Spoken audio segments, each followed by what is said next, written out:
I know what you want to unbox. She wants to unbox these cookies. Ooh. Uh-huh.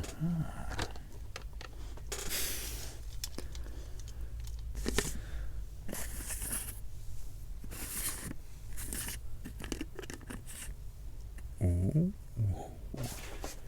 Ooh. Oh, now we got both of them. Now there's two.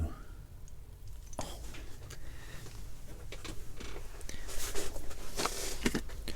Alright. First order of the day. Unbox the cookies. Give me a high five? Alright. Give me a high five. Give me that high five. Give me that high five. Yeah, I know, Ernie, I know you give high fives. Yeah. Okay. Go. Good. Yes, I'll go, girl. Okay. Alright, one for you. One for you. Alright.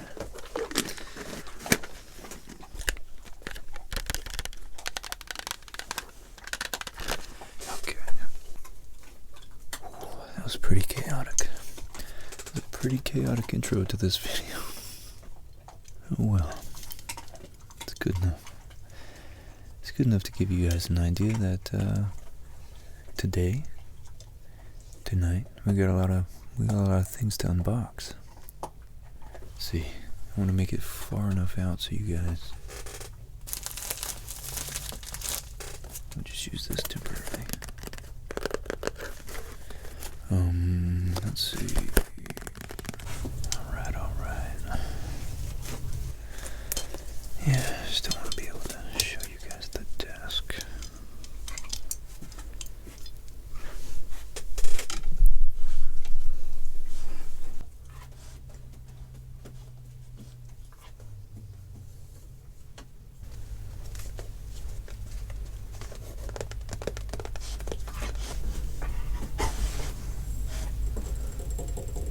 Alright, so this video has been on my to-do list for quite a while. I've been saving up a lot of packages, some that I've just bought, but there's also quite a few in here from you guys. And so what we've done is made a big ass pile of unopened boxes, and I've really had to subdue my urge to open a lot of them. Some of them I've taken a peek at. I'll let you guys decide, figure it out which ones, maybe based on my reactions that I've already looked at. Yeah, let's see, we got the dogs. Yeah, let's throw some candles up on the shelf real quick. It's becoming a staple of the channel, but you guys seem to like it. I know I do. It's kind of nice. And I get all of Molly's leftover candles with all these random smells. Yeah, after Molly, she gets these little kicks where she buys the most obscure candles. I think you guys probably already seen this one, but we got tomato leaf.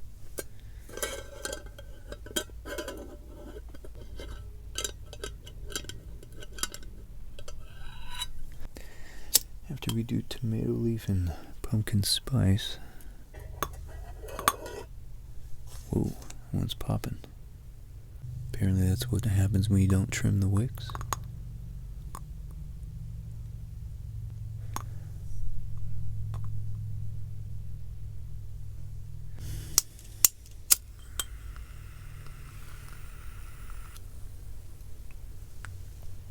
Alright.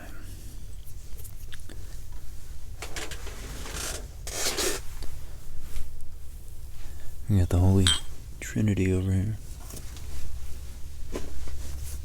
Kind of goes along with my shirt, doesn't it? Quartet.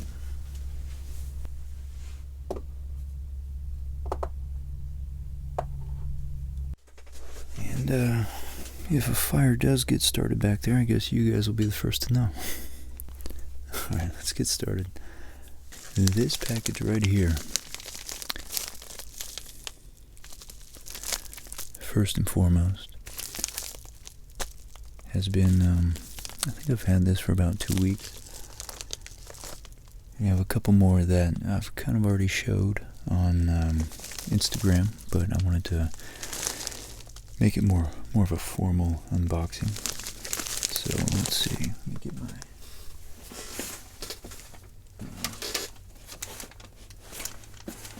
There we go. I dropped a little X-Acto knife. It's got a nifty little slide. And today's the day. It finally comes in handy.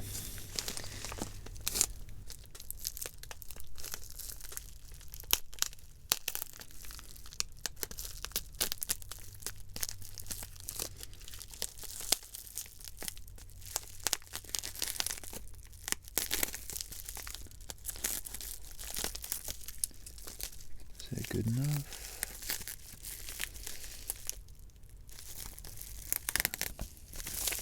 I think it is. But it looks like that was just level 1. This thing's starting to look like an onion. So bad at doing these. I never get the angle right. I always forget to show you guys what I'm doing over here. So inside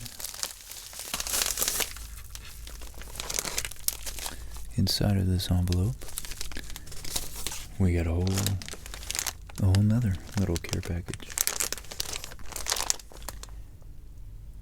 And if the label's right, and this one's from Courtney, so thank you, Courtney. This is quite a hefty package. Alright.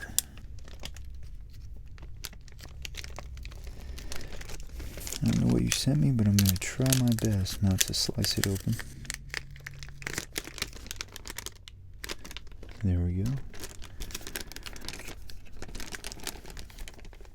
Alright. This thing's an absolute onion.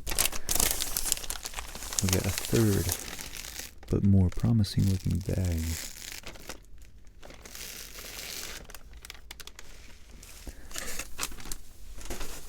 Inside here. So this looks like a, almost like a burlap sack. Like something made out of hemp seed or something along those lines. Oh man. What is... I thought I recognized the drawing of the Hobbit. Look at that. Man, okay. Alright, you know what we're gonna do? I want you guys to be able to see this. So, we're gonna angle the camera down. Alright, now that should be better. So look at this, what we have here. This looks like a calendar, the Morgan calendar of events, winter 2019. It's kind of old. It says here, 225 Madison Avenue, New York, New York. themorgan.org, library and museum. Very cool. So it looks like some sort of program. I'm assuming it's based around Tolkien or Tolkien's works. So let's set that aside for a minute. Oh. See what else we got in the bag of goodies. Okay. Wow, look at this. The Tolkien special emblem right here.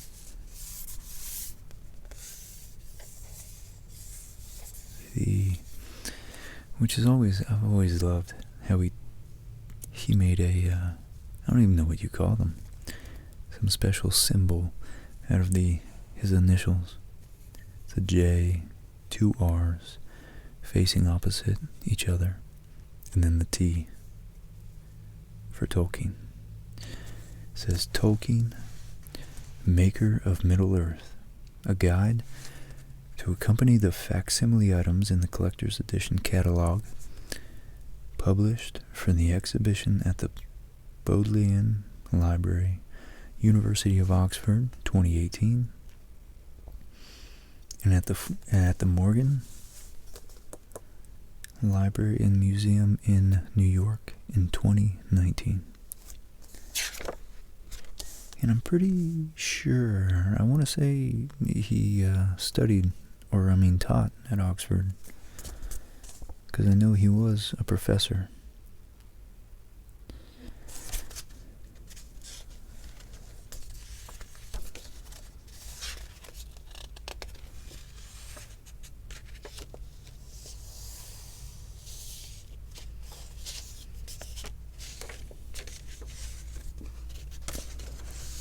So here we go. We got, looks like we have some drawings and they have little excerpts. A little bit of information about the drawings. We have a letter from Father Christmas 1936. I'm guessing that's that.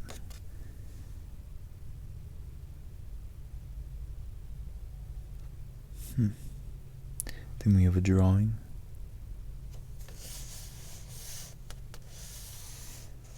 Then we have an envelope. So it looks like those are out of order. That's the envelope. And that's the drawing. What is that?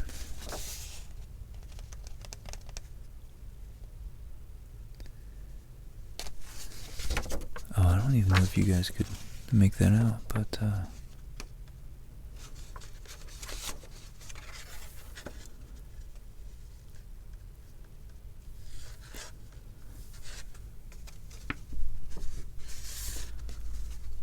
let's see, how can we do that?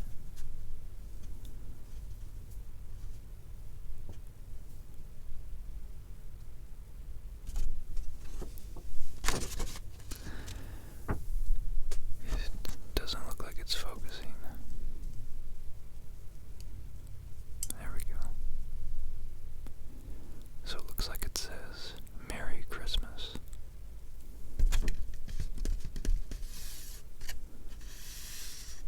Merry Christmas. Maybe it's a picture of Santa's workshop with smells.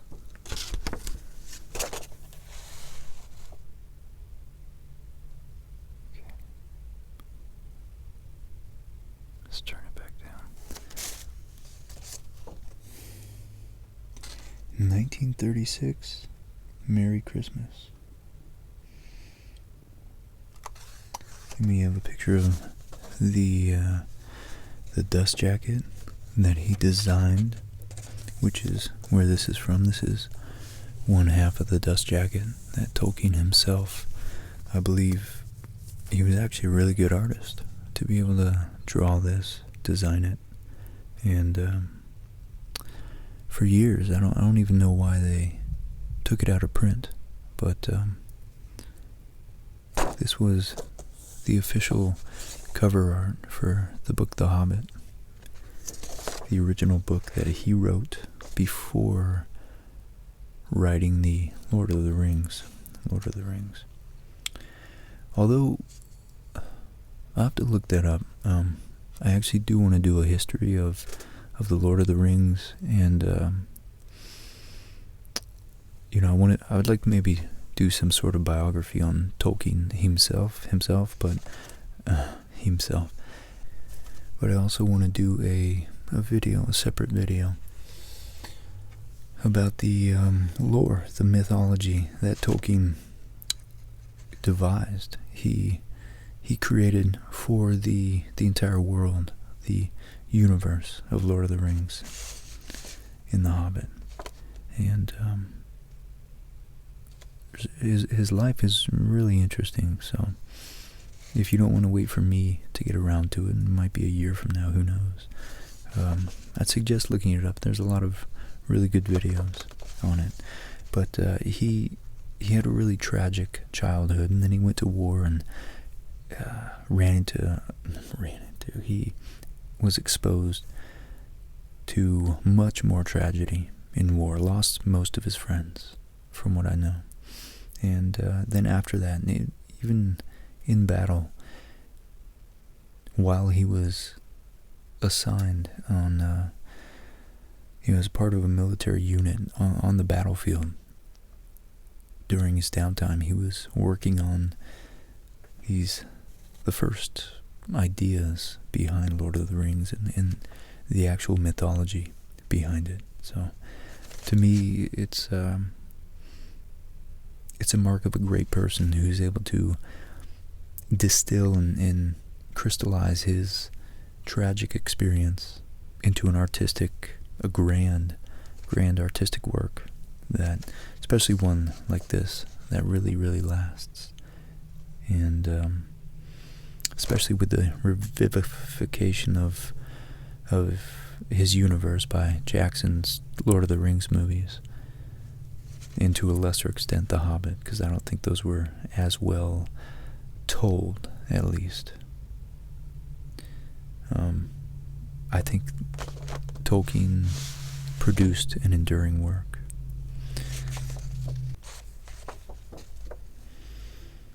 But, yeah, he seemed to be a really great guy, and he seemed to be a really genius academic, let alone his artistic creativity in his writing, and the fact that he was also not too shabby as a visual artist. I don't know what you call, like a painter, I guess. Someone who draws and paints. So he's an interesting guy, and he created his own mythology for England, because apparently most of the pre-medieval, or pre-Christian at least, mythology of the native Anglo-Saxons in England had been burned and destroyed in some other manners after the last invasion of England. At last physical time, a foreign enemy crossed the English Strait and invaded the island of England in 1066. So, apparently after that, the Normans destroyed most of English literature, English mythology and lore, and Tolkien wanted to, and I would say successfully did, play an integral role in creating his own creating, but also adopting, like assimilating the oral spoken traditions that still survived, which, are infused with the morals and the spirituality of a pre-Christian Anglo-Saxon world. And he thought that, there were many great nations like the Germans and the Norse that had mythologies that England lacked, and he wanted to play an integral part in creating a native mythology for his native country, England. So, anyways, this is cool. Let me make sure it's Courtney is the one who sent this. So let's open this up. Looks like we have a piece of notebook paper, and it is a letter.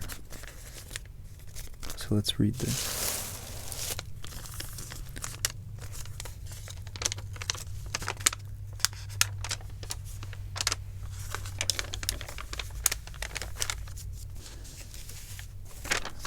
Alright, look.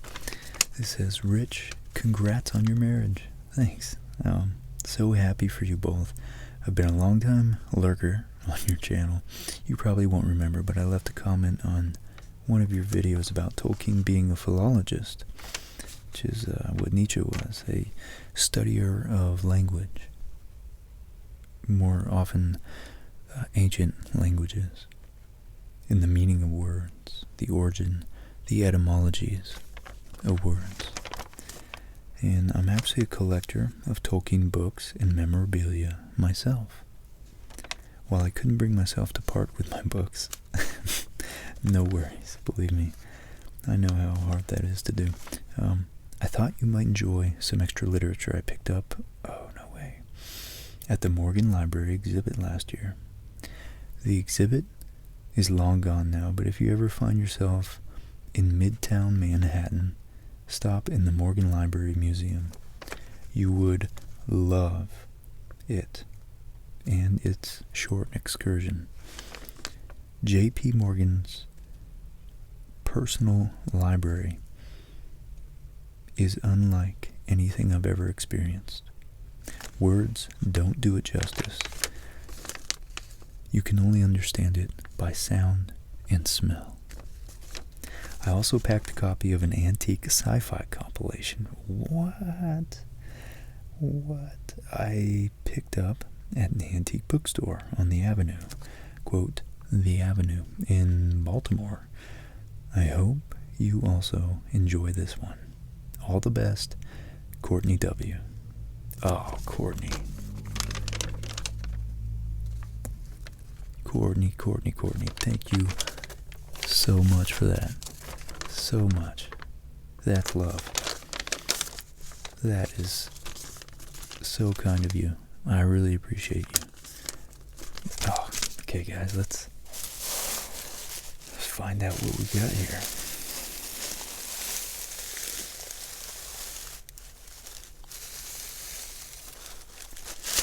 Okay, make sure I'm not.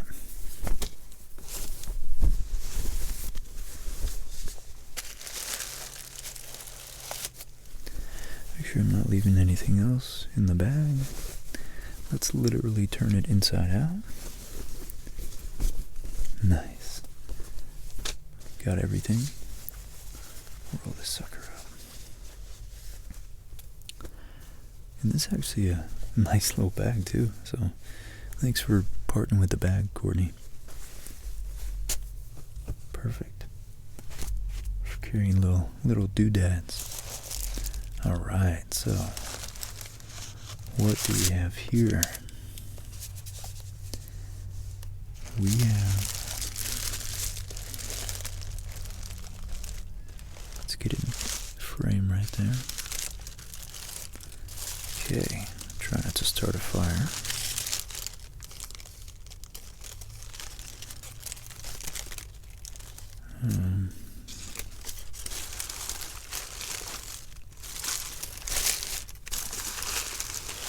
Ooh, double wrapped.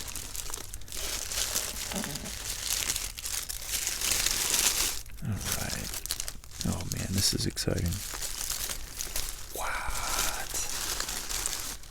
Look at that, guys. Look at that. Holy crap.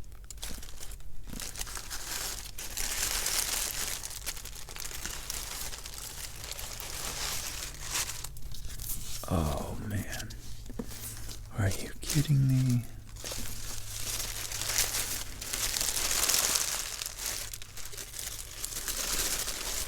And let's set this aside.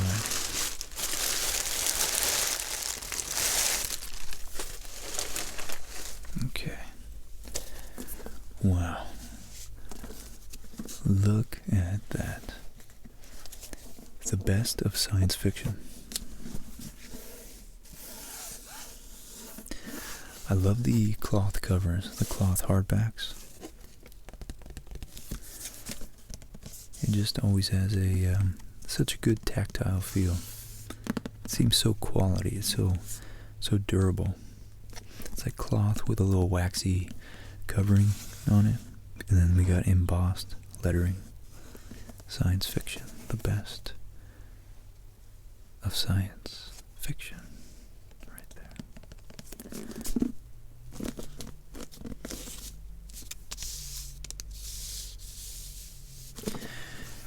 And it doesn't look new, which is even better in my book. Of course, you guys know me, we're gonna have to find out the date, the copyright date. So here we go. We have copyright 1946 by Crown Publishers.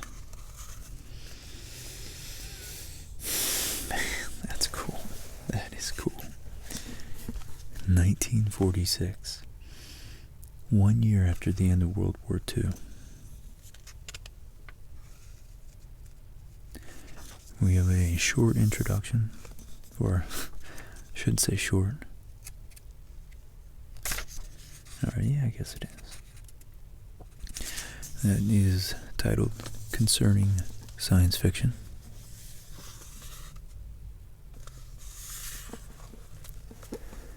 And then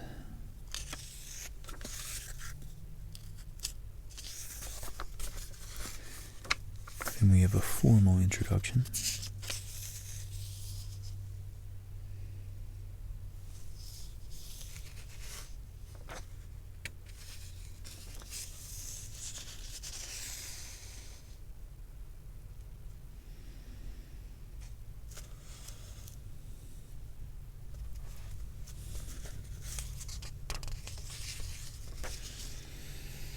It's actually really interesting. I just noticed they talked about the atomic bomb, and this is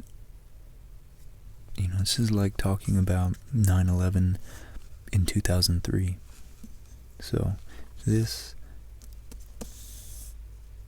is very relevant to science fiction. Is very, very relevant to what science is actually doing. It not only informs the direction of scientists in science in the future, but I should say in a conscious way, but in a very unconscious way. Great science fiction like 2001, War of the Worlds, even the Time Machine, H.G. Wells, Arthur C. Clarke's 2001 and Rendezvous with Rama. Great science fiction informs the unconscious mind too. Just like great fiction really is, in a lot of ways, sometimes the expression of the unconscious. But yeah, it was cool to see that they looks, I can't read this right now, but yeah, I just wanted to take a look at it real quick, see what they had to say about the atomic bomb. Yeah, Buck Rogers. Star Trek is, whether you realize it or not, the flip phone, touchscreen panels, we're for sure going to be trying to do the transporter for the next few hundred years, transporting matter across space. Talking interface with a computer. Phasers, lasers. I'm pretty sure that was a pre-scientific invention of Gene Roddenberry's. But maybe they have a nice summary. The atomic age has opened, and today we have an answer to it: secrecy, best described as an unsatisfactory solution. Practically none of our representatives, on whom not only we but the world must depend, have taken the trouble to study the Smith Report on atomic energy. And this has your representative, by the way. Part of your job as a citizen is to know or accept your representative's ignorance. Still relevant. So, I've actually never heard of the Smith Report on atomic energy. Unless our form and policy becomes less muddled, we are rather apt to present just such a philosophical problem in the end as jackdaw. Jackdaw.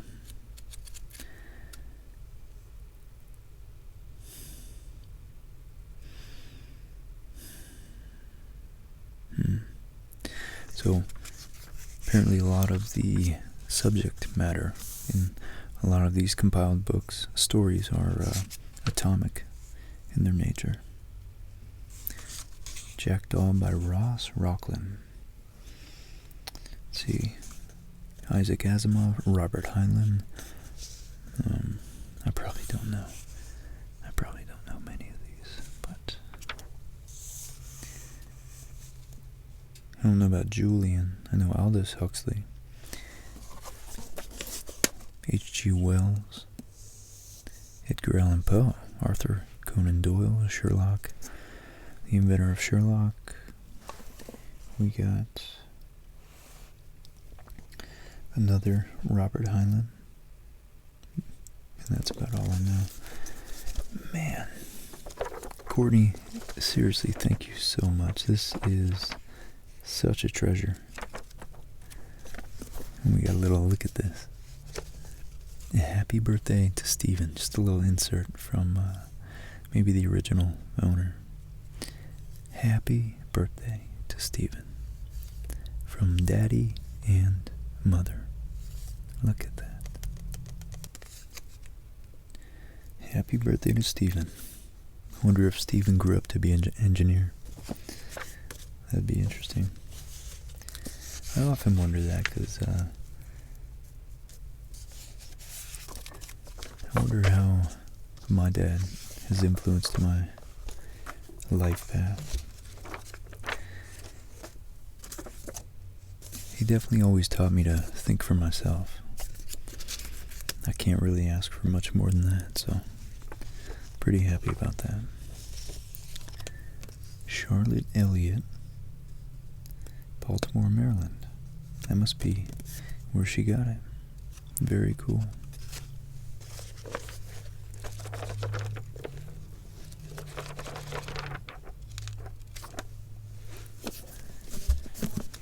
So cool.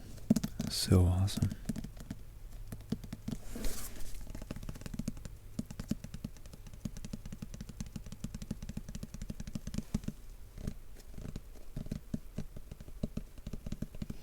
Let's see what else we got here.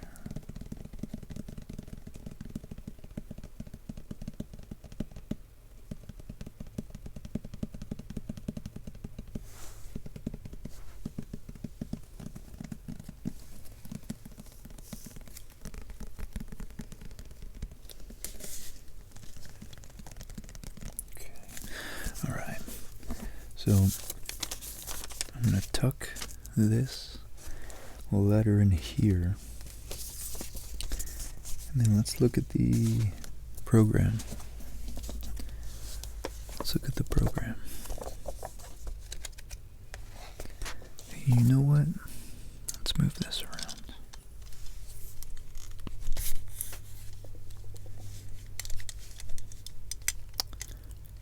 There we go. That's much better. Alright.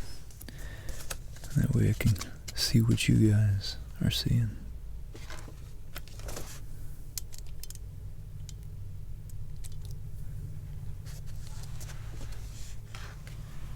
Let's move our candle back. So, a message from our director.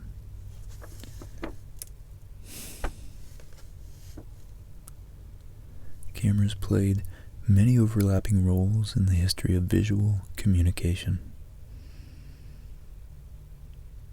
So true. Colin Bailey. A medium for fine, commercial, and folk art as transformative mass market technology as an unparalleled means of documentation.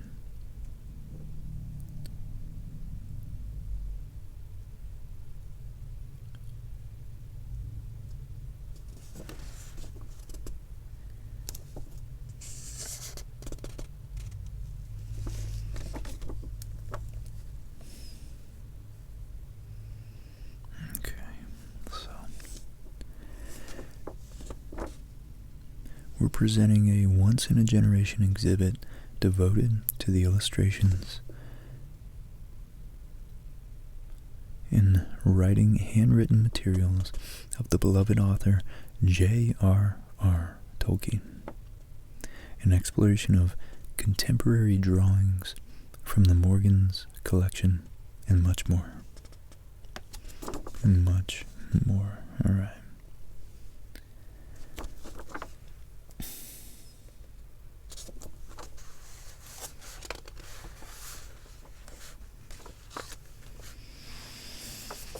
Man, those look pretty intense. Let's make this a little bit brighter.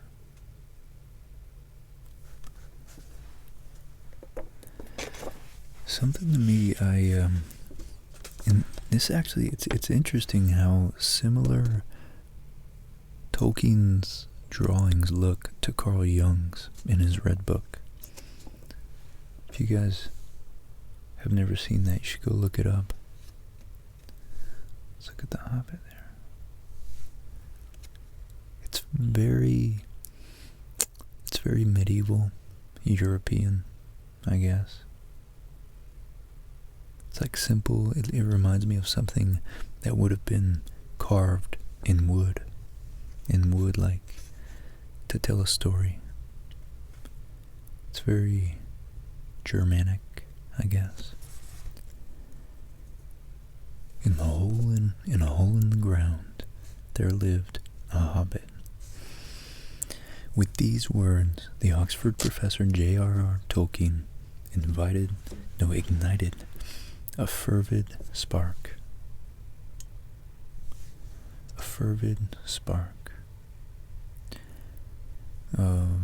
In generations of readers, from the children's classic The Hobbit to the epic The Lord of the Rings, Tolkien's adventurous tales of hobbits and elves and dwarves and wizards have introduced millions to the rich history of Middle-earth. And by the way, there's an interview on YouTube, I think it's a BBC interview, in which it's the first time I had ever heard it, he actually elucidates that he meant for Middle-earth to be Europe maybe 10,000 years in the past.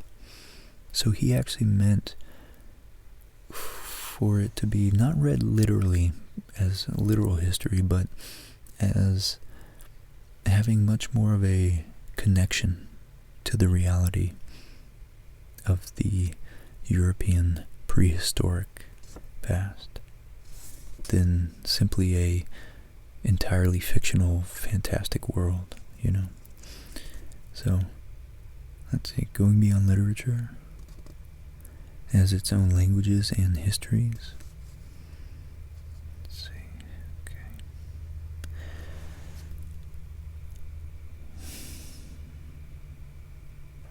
Yeah.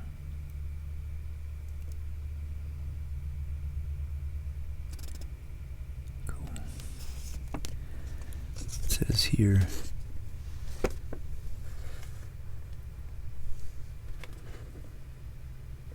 that picture here, conversation with Smaug.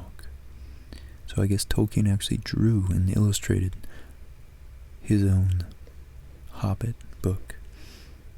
And from what I heard, he also wrote The Hobbit as a story for his children, for his own children. And then because they liked it, or at least he vetted it, he allowed them to vet it and influence whether he went on to actually, publish it for the masses. So he tested it out on his own children. You know what? I always have to turn the AC off when I film, so just went and got some ice water, and maybe it sounds good. I don't know.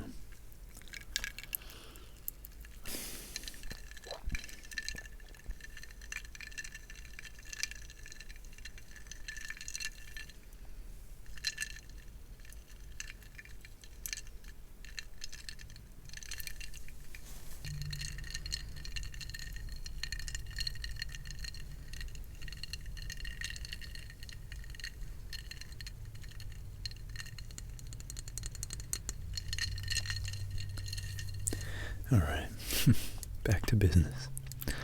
So, let's finally get around to reading this. And it says above, right here, the conversation with Smog. 1937, April of 1937, with pencil and black ink and watercolor and gouache. I don't know what gouache is.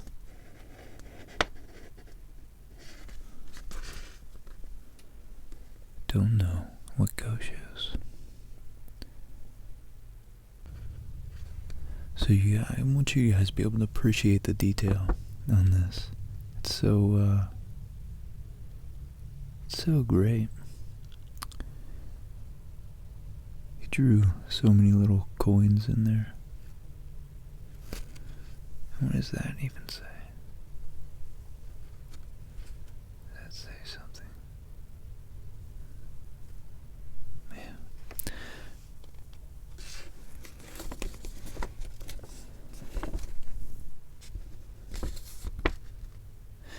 He's got little details of Elvish, or maybe it's Dwarvish, because that is in the Mount Erebor, I think. That looks like it might be Dwarfish writing in that pot of gold right there. Then maybe that's supposed to be Bilbo. Yeah, that looks like Bilbo right there in the corner taking something. Not really sure what it is. Maybe it's I think he took like some sort of goblet or something, if I remember. It's been a long time. So down here, dust jacket designed also in April 1937. Same materials.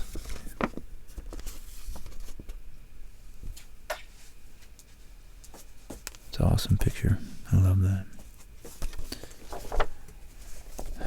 Alright, so let's see what other J.R.R. Tolkien stuff we can find.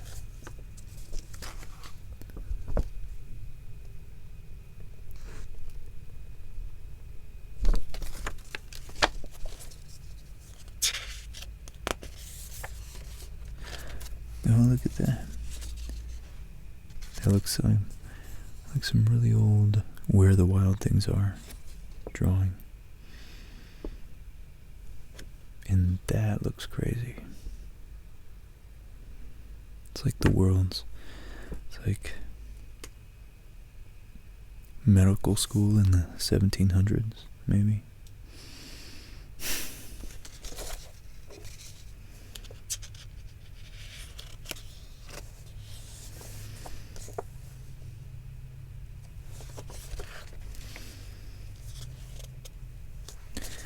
Here we go.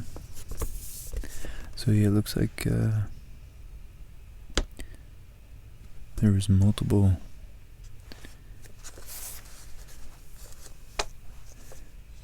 seminars or lectures, maybe viewings. Tolkien in the visual image. Wayne Hammond and Christina Skull. His paintings are often important insights into the matter of Middle-earth.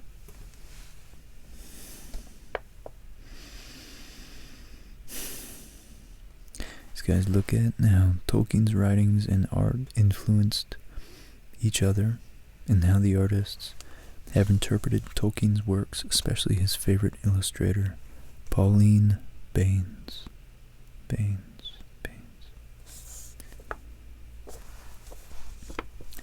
Then over here, Tolkien in his study in 1937. Look at that. So that was the year he was drawing. Because I believe he started working on the ideas at the end of World War I, and in between, his lecturing and academic grading duties, he was writing The Hobbit, among other, among research and his more professional work. He was doing it just as a hobby. He was writing these giant works, these monumental, pivotal works in fantasy and just fiction writing in general. And there he is in his study, 1937. Explore Tolkien and inspiration. Explore multiple facets of Tolkien's inspirations in his writing, as well as how his work impacts readers in personal and unexpected ways today.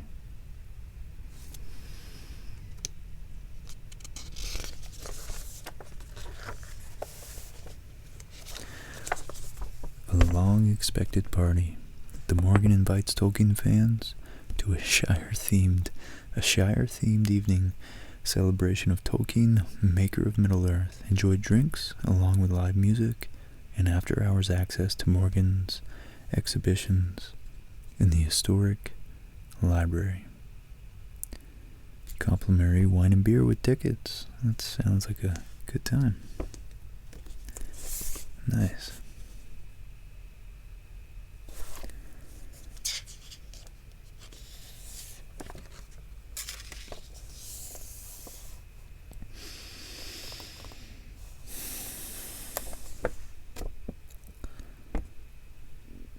Some more talks about Tolkien mixed in with other talks.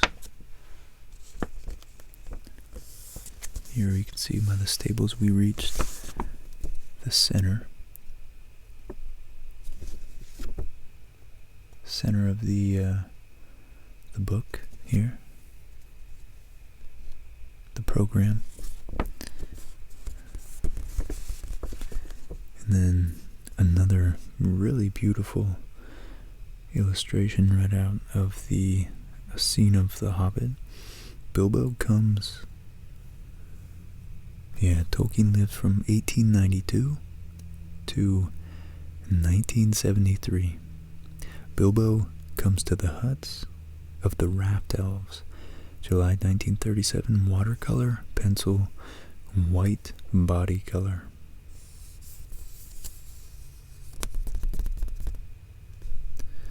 And we can see here Bilbo comes to the huts of the Raft Elves. It's him and the dwarves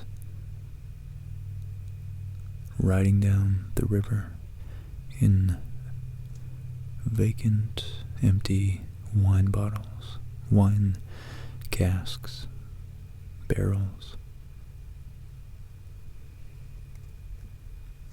See, I love the simple lines. It's complex, but it's very simple, very simple. I enjoy the kind of, again, simple, earthly color schemes. Very earth-tony. Lots of deep greens and browns. Simple shapes. It's beautiful.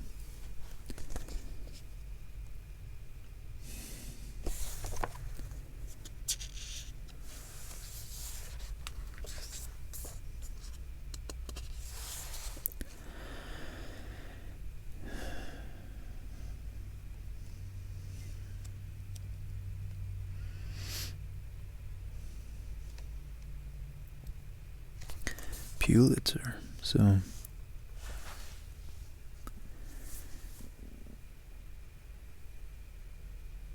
Pulitzer.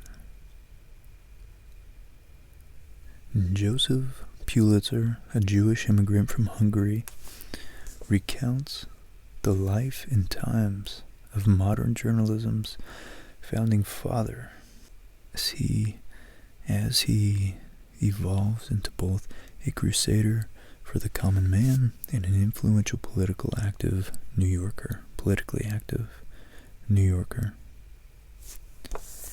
Cool. I didn't know who Pulitzer was.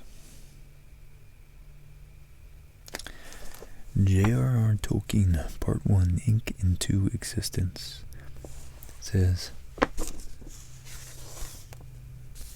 J.R.R. Tolkien once said, I wisely started a map and made the story fit.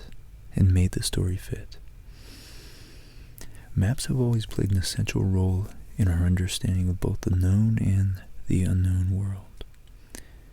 Take a page from Tolkien and with artist Simon Levinson, map out your very own fantasy realm using ink and paper.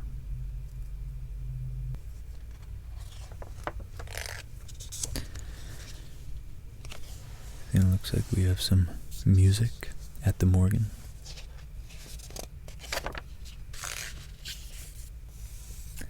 More music at the Morgan.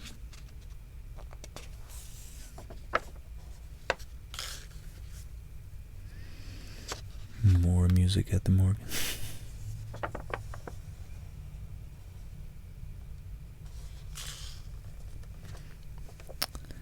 And that's it for our program of the Morgan.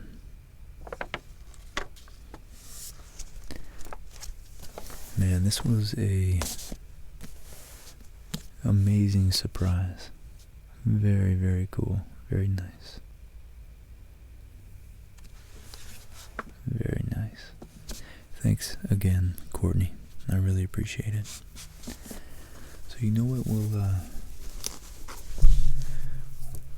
let's see.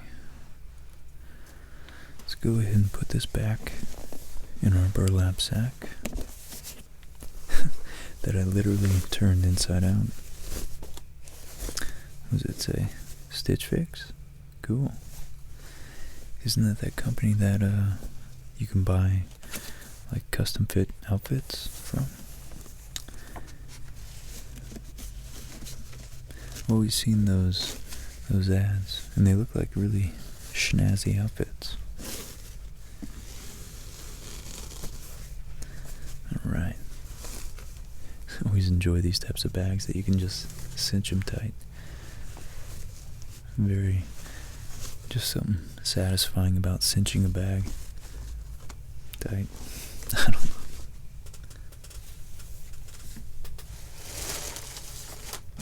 Okay. Let's take another sip of the cool ice water.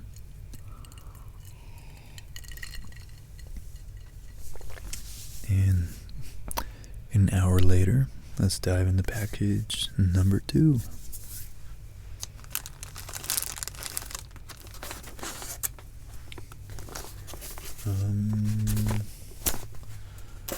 Let's see.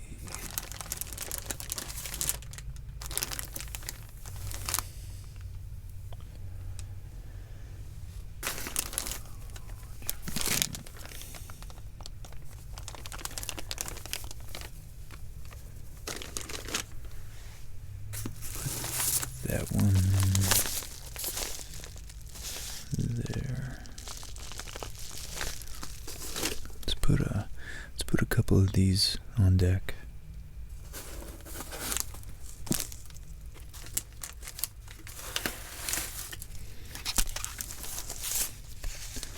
So yeah,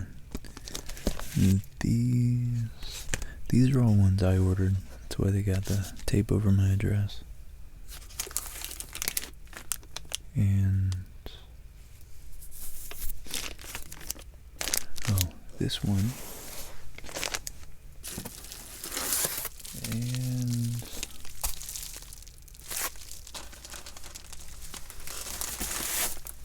this one, I believe,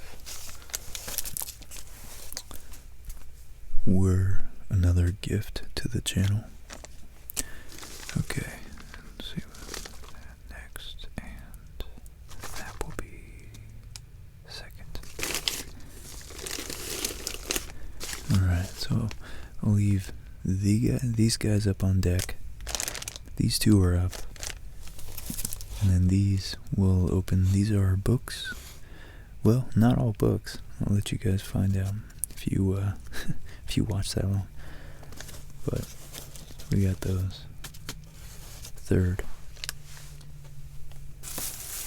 And then a lot of the rest is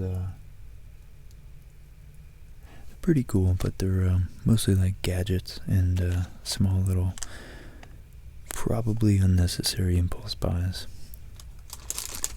So yeah, we'll tackle all that stuff last. Okay, this next one, let's get our little censure here. Yeah, I don't know why I didn't start with this view from the beginning. I wanted to show you guys the box, but now that you've seen it, let's show you the unboxing.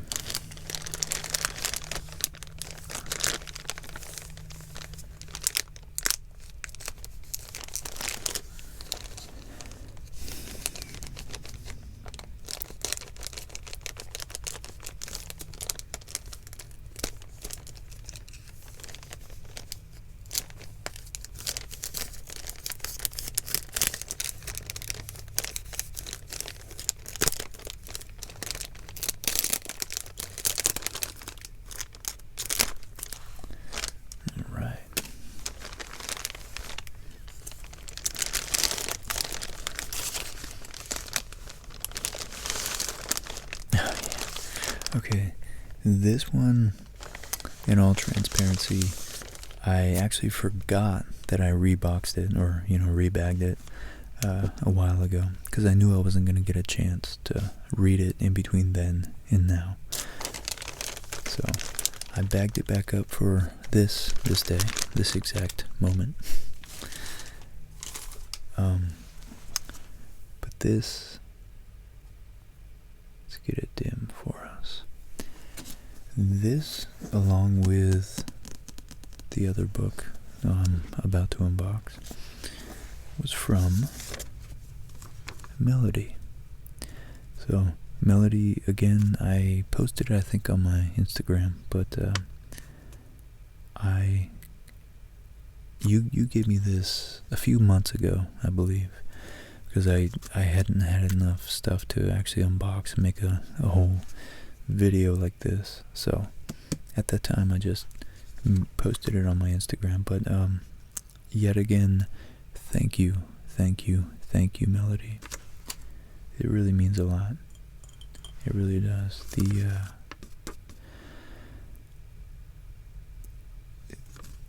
Amazon wish list that I've had going for a while now, and I think I had like 5 books on there I really wanted to get and read over the next couple years. They were pretty esoteric books, but for me, in my kind of let's find out journey, I'm really trying to learn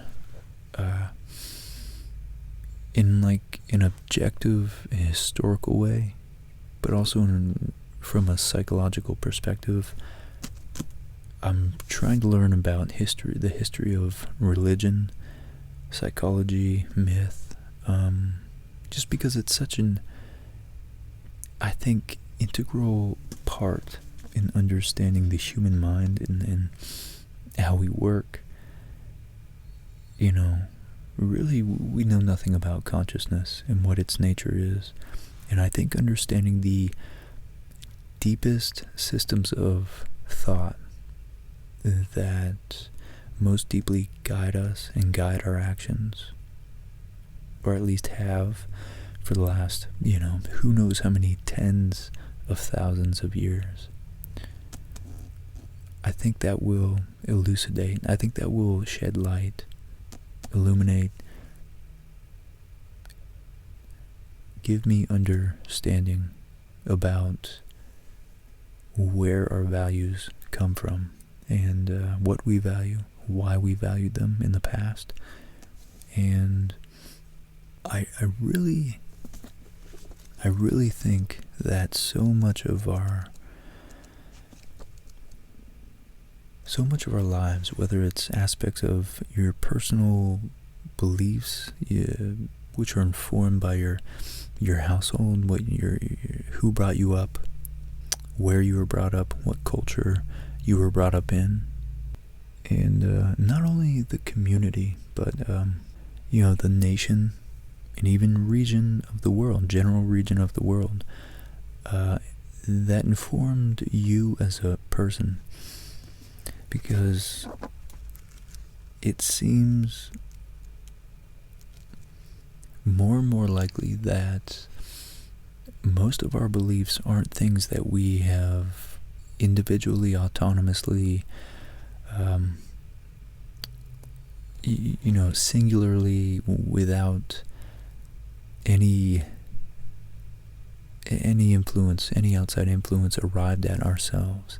Most of our beliefs, most of our ideas, even the ones that we really, really think we, originated in our minds and are completely unique to our perspective of the world, have already either been thought in by someone else, either thousands of years ago or even just in the last couple hundred years by some great philosopher, great thinker in general, and if so, then most likely that person has probably come up with a better way of articulating that idea.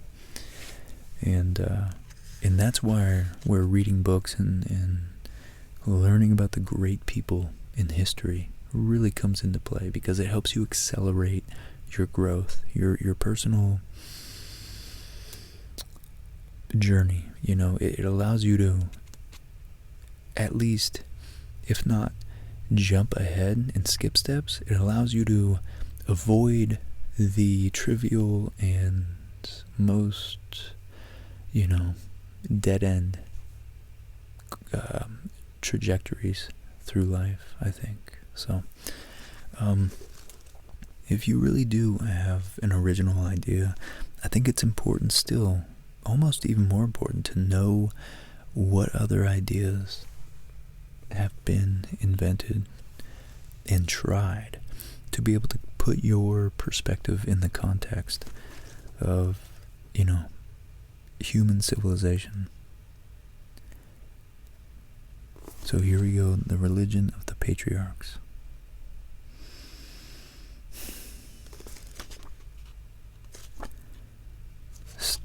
Stone and banana.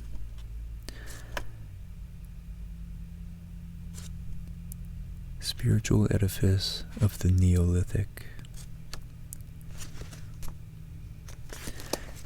This guy, Mircea Eliade, quoted by definitely Jordan Peterson, definitely multiple times quoted by Terence McKenna.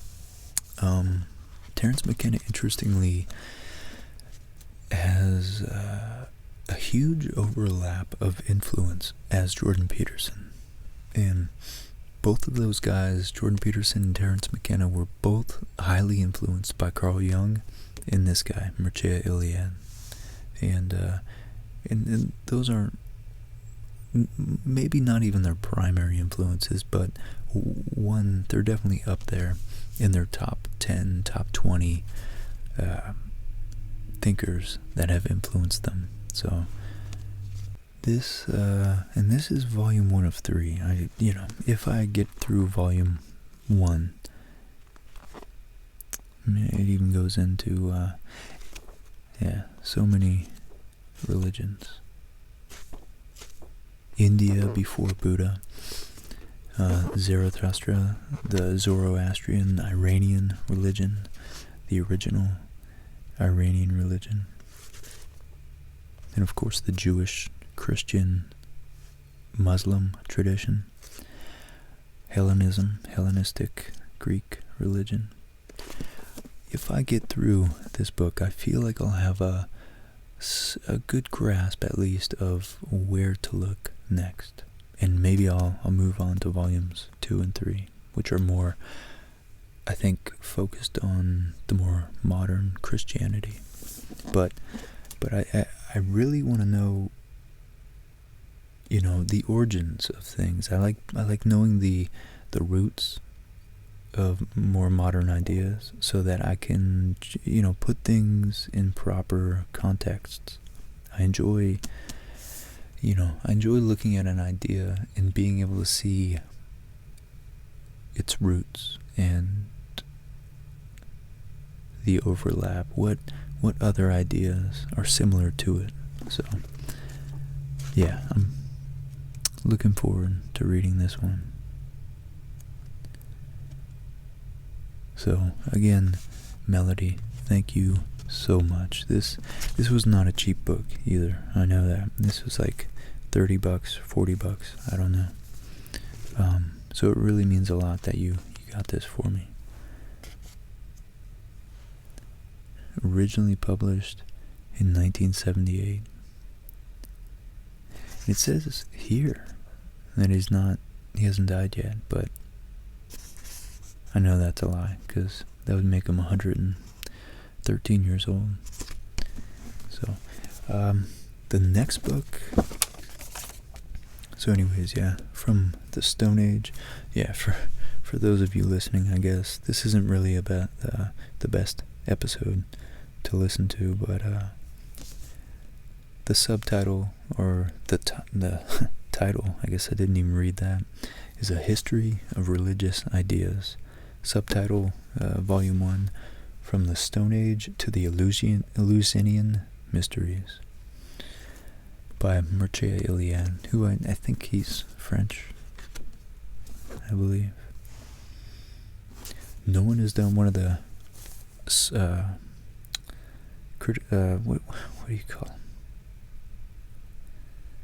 Whatever, one of the reviews, I guess, says, no one has done so much as Mr. Eliade, Mircea Eliade, to inform students in the West about primitive and Oriental religions.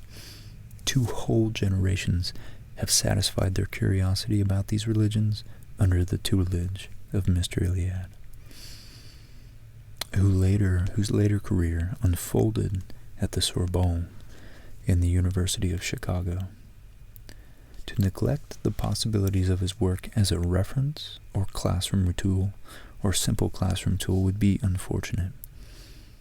It would be even more unfortunate to relegate it to such uses alone, because everyone who cares about the human adventure will find new information and new angles of vision here. From Martin E. Marty. It's kind of an interesting name. From the New York Times Book Review. So, as a side note, I love the matte texture of this. I don't know if you guys can tell, but it's got a really non-glossy, very flat texture to the book.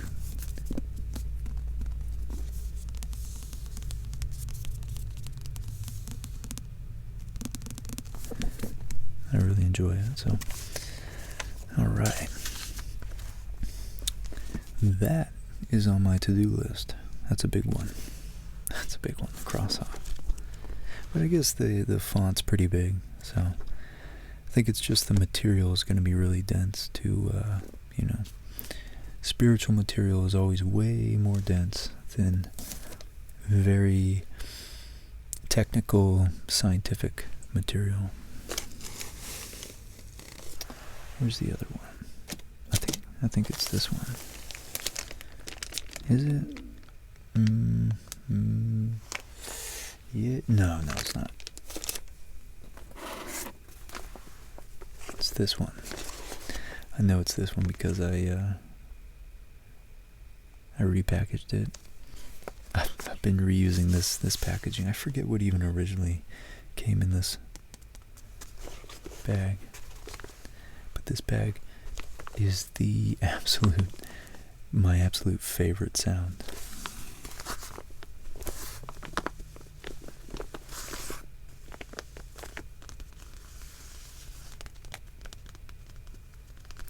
It's got this, it's like thin brown paper with a layer of insulation in it.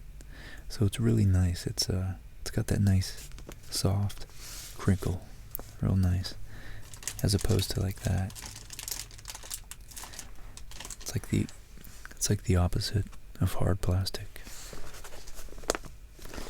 But enough teasing you guys.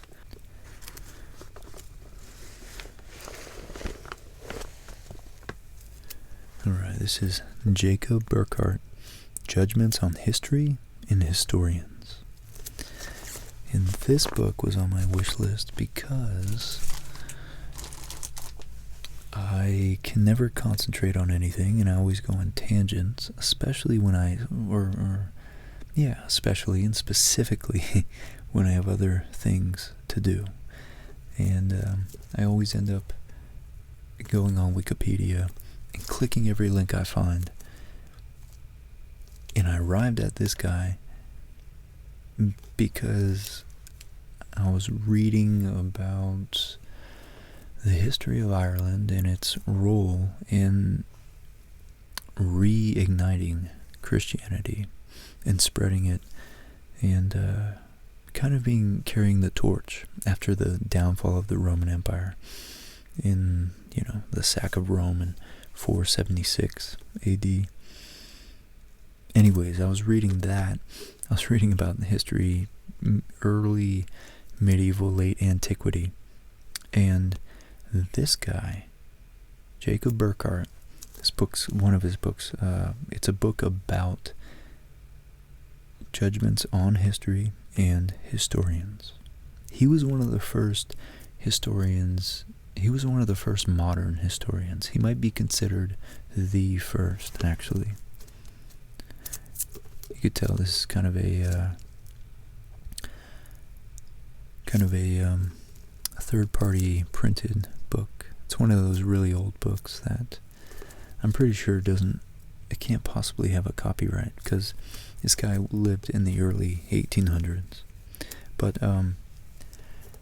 he was one of the first academic professors, scholars of history, that really made a point to rely upon first-hand sources, and so, make the study of history more credible, more rationally, more scientific in its nature, because that way you could, even if the first-hand accounts of, let's say, Caesar, there's a lot of accounts about Caesar generations or even centuries after he existed, and those accounts were going to be less valid, probably less accurate than letters, to and from Caesar, or letters about Caesar written by people who were his contemporaries, who lived in the time of Caesar. So let's open this.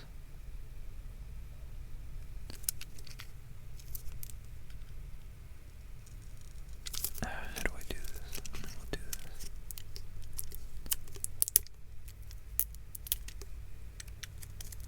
this. But, reading about history, and again, Melodie, thank you for getting me this book. You made two big purchases. I don't know how much this cost. I know it can't be as much as my Iliad book, but Mircea Iliad. I just like saying that name. But thank you. You bought this. These came on the same day, I believe.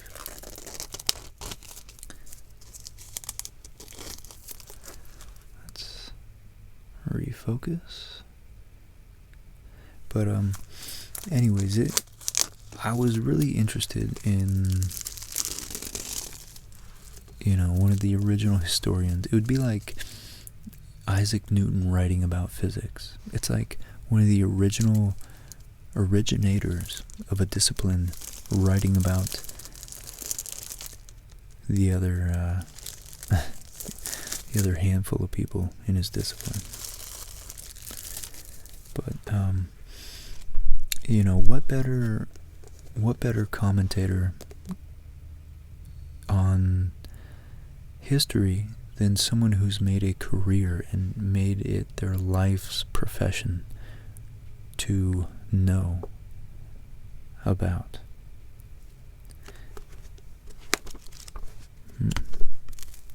Oh, listen to that. Listen to that crack of the new spine.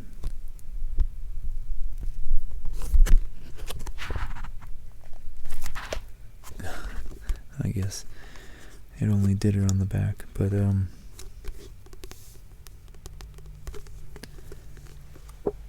it's got some pretty cool cuneiform, looks like. Cuneiform, the wedge-shaped lettering on the inside.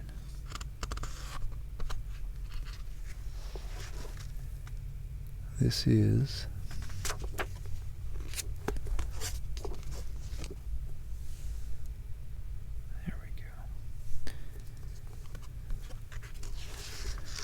Judgments, title page. I guess this is a early picture of him. Maybe he lived to the late 1800s. And I know Nietzsche actually references Jacob Burckhardt quite a bit. He was a German scholar. I don't know what the dogs are growling at. Sorry. Oh, look at that. It says it right here. The cuneiform inscription that serves as our logo and as the design motif for our end papers is the earliest known written appearance of the word freedom or liberty. It's taken from a clay document written about 2300 BC. That's almost 4,500 years ago. 4,300 years ago, in the Sumerian city-state of Lagash. Very cool. Man, that's amazing.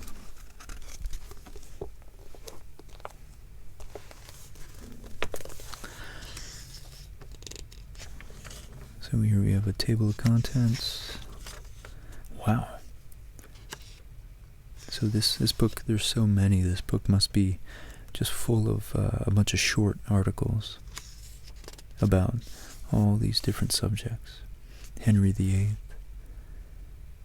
Calvin, Protestants in France, ancient history and its scope. That's something I really want to know about. The limits of civilization. Why today's educated man, quote, educated man, end quote, can no longer understand antiquity. The historical significance of Egypt, and then Athens, Rome, its mission in world history, on the Roman Empire in its first 2 centuries. And then it goes into the Middle Ages. Yeah, see that right there, this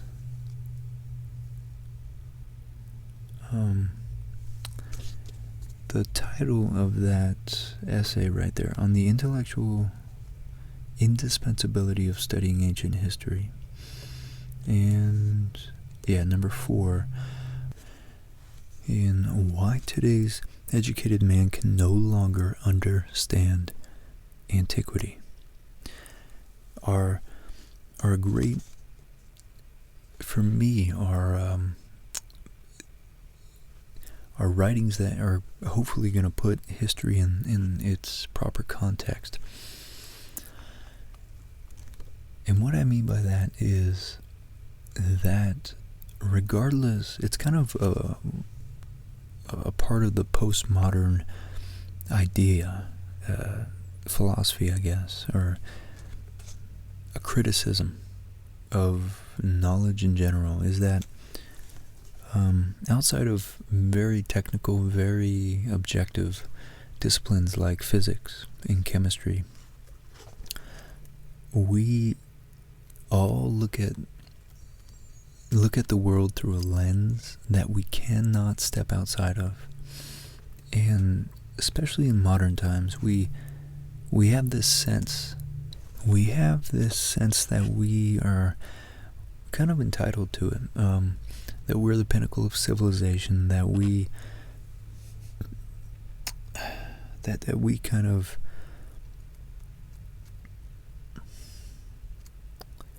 we're at the top of a hill looking down, and in a way we don't respect what it took to allow us to be in the position that we're in. And that could mean anything, I mean, it could mean race, but I'm not talking about that specifically. I'm really talking about civilization in general. And, something like how deeply rooted the West is in Christianity is a great example.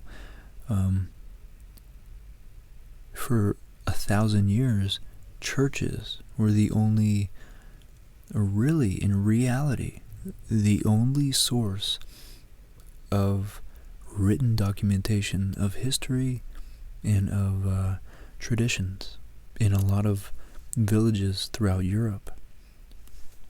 Before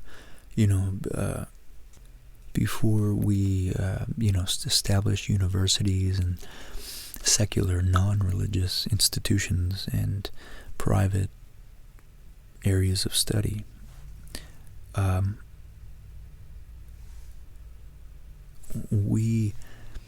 Our morals, our values, what we look at as good and evil, are fundamentally Christian in the West. And those values were originated from Christ living his life in a radically individual way, but also fundamentally rooted in his own Jewish Hebrew tradition, which itself is thousands of years older than Christ is. And so, in other words, these ideas themselves have a history, and all these ideas that join and superimpose upon one another to make what we call a society and culture, with our government, our legal systems, and just our general common values, tacit values that we all maybe don't even explicitly realize that we carry, such as the almost unanimous denunciation of pedophilia, for instance. There's civilizations, plenty of them, in history where that actually wasn't uniformly ostracized or, made taboo. So we have all these values, and I'm just really interested in not only learning about history, but learning about my place and our place in history, not only as very specifically as a male, as a male of European descent, as an American, as a person rooted in the Christian tradition, and as a human being, rooted in everything that Europeans prehistorically were rooted in. And who knows how far back before written texts, 4, 5, 6,000 years ago, the first written texts, how far back beyond that the ideas that those written texts were about originated. And we don't know if it was 200,000 years. We don't know if it was maybe 20,000 years in some instances. But based on cave art that is up to 60, 70,000 years old in Europe. Not to mention anywhere else in the world. East Asia, Africa, Native America. Native America.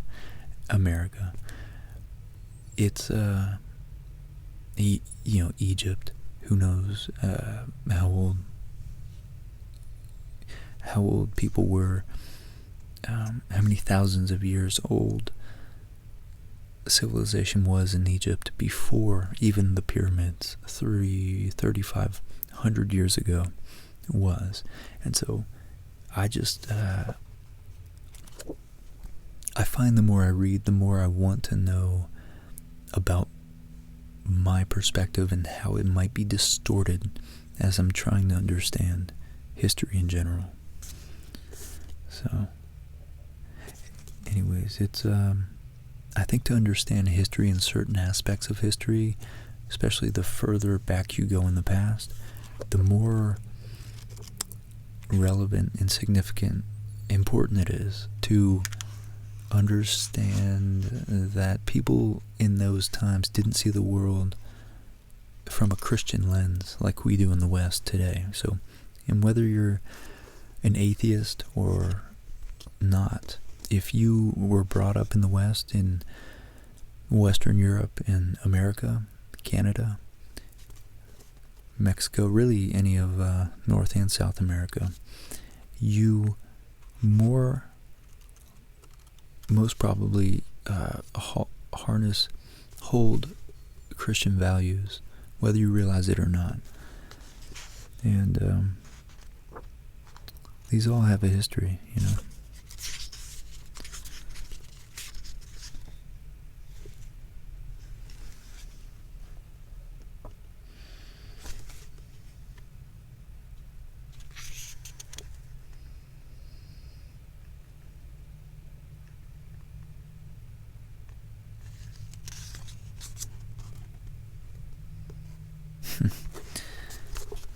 For instance, in part of that essay, Why We Can't Understand Antiquity,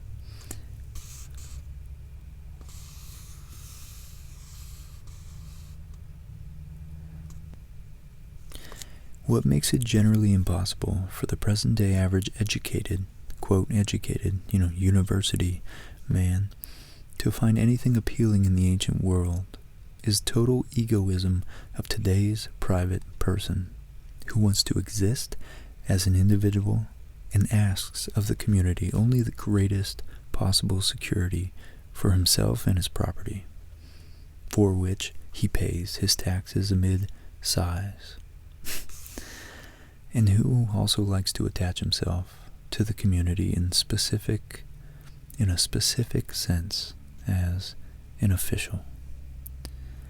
On the other hand, the peoples of the ancient Orient, who lived tribally, impress us as races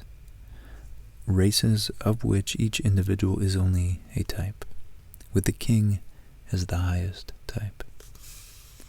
And even where the individual develops, especially since the Greeks, we still deal for a long time essentially with types, the heroes, the lawgivers. They are, to be sure, depicted as great individuals, and this is borne out by a feeling of tradition. But at the same time, they are all the more fully types and condensations of the characteristics in the general. In the last, the complete individual in antiquity is, above all, in Greek, part of the state, to a degree of which we now, in the present mode of connection between individual and state, have no idea. Whenever one breaks with the polis, or community state, and when it is lost, it is a tragedy every time. Finally, today's educated men are firmly resolved to make a bargain with whatever power for their existence at any given time. There's an enormous veneration of life and property. There is a mass abdication, and not on the part of the rulers, not just on the part of the rulers, And there are numerous bargaining positions and concessions against the worst. And all this with greatest touchiness in the matters of recognition and so-called honor. With the ancients, on the contrary, it was all or nothing, with no fear of disaster. The fall of states, cities, and kings was considered glorious, and that is something utterly alien to us.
So here it looks to me like he's saying we've been so privileged to be so secure from external molestation and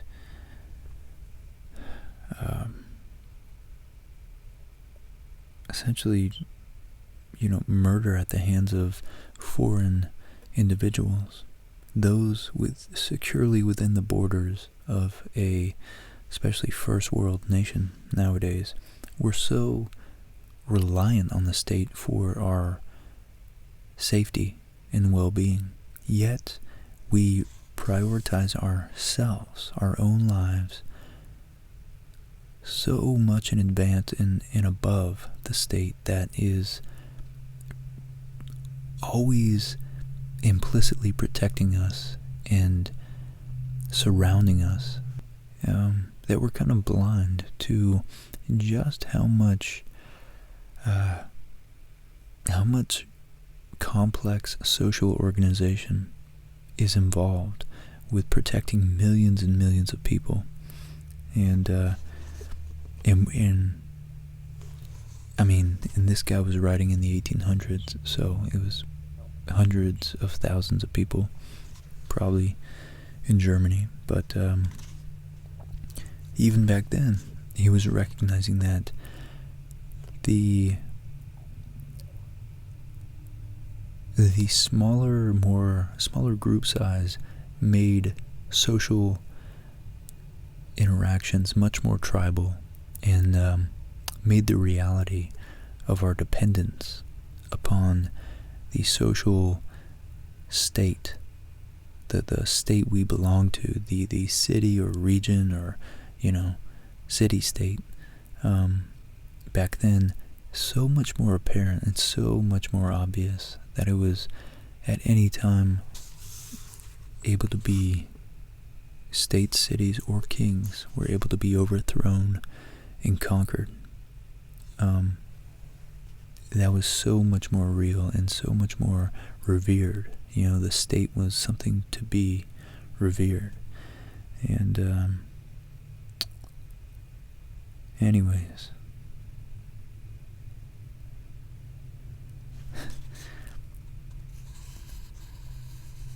And now, with the greatest touchiness in matters of recognition and so-called honor, we abdicate our responsibility to the state. Interesting. So,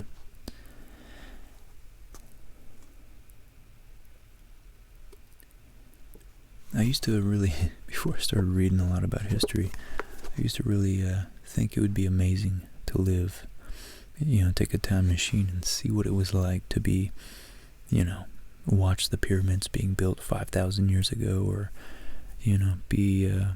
see what Rome was like, or Greece in Periclean Athens in 600 BC, 500, maybe 500 BC. But the more I learn, the more I realize the absolute insanity of wanting to go back, probably any more than like 100 years ago, because the lack of technology and medical gadgetry,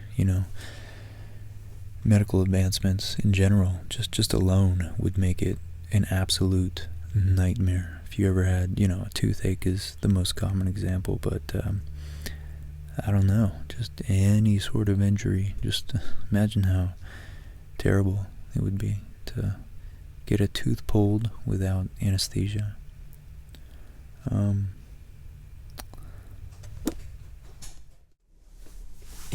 Essentially we just don't know how good we have it in the modern age.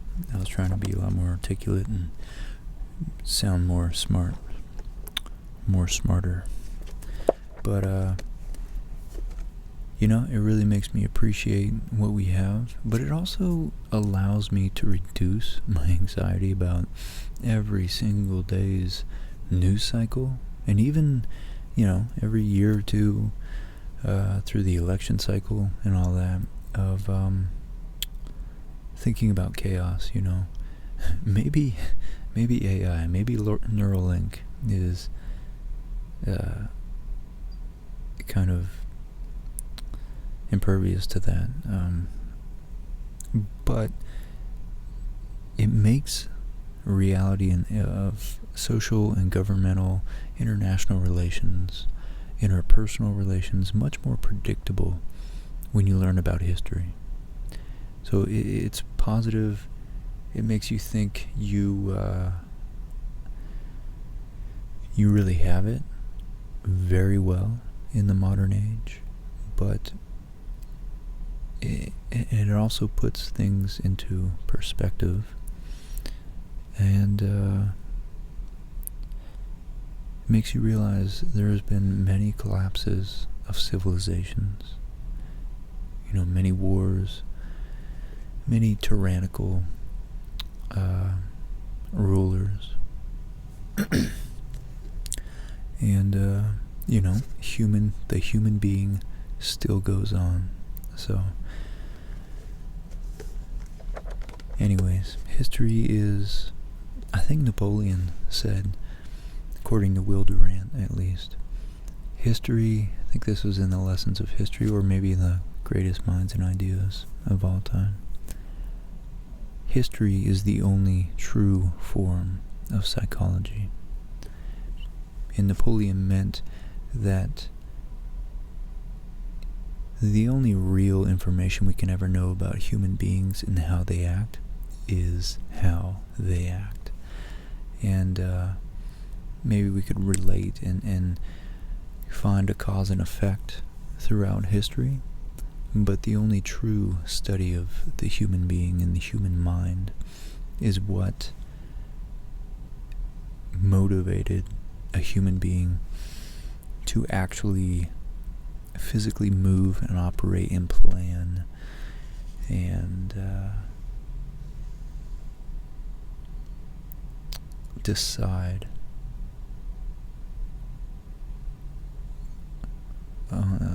in their own being what they chose to do with their lives.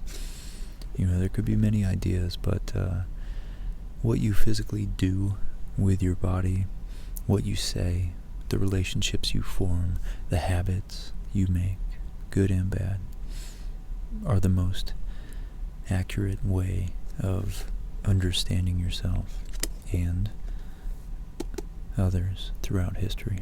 So, anyways, it's the long way around of saying thanks. Thanks for the books, Melodie. I really appreciate it.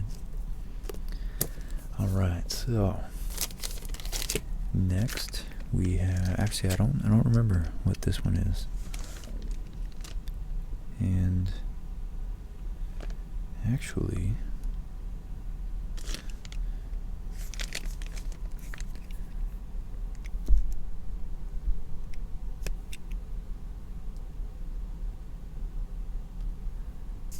I like all the stamps on this one. Look at all these stamps we got. Phoenix, Hawaii, Delaware, Florida, Georgia, Florida Mockingbird, International Peace Garden. Yeah, let's find out what's in here.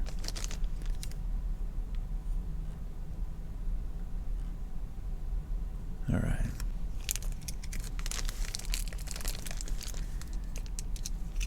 It looks like this episode's going to be pretty long, so hopefully, if you guys are anything like me, you enjoy a very long unboxing.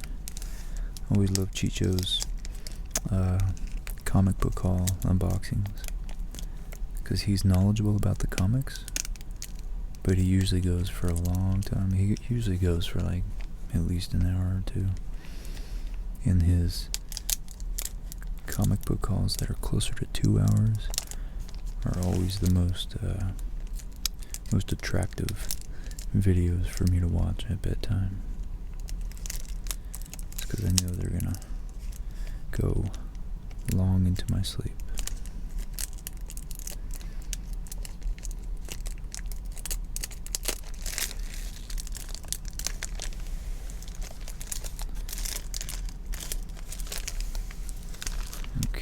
Let's see what we got here.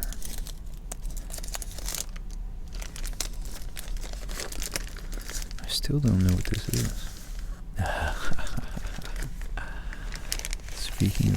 Speaking of Carl Jung. Speaking of, alright.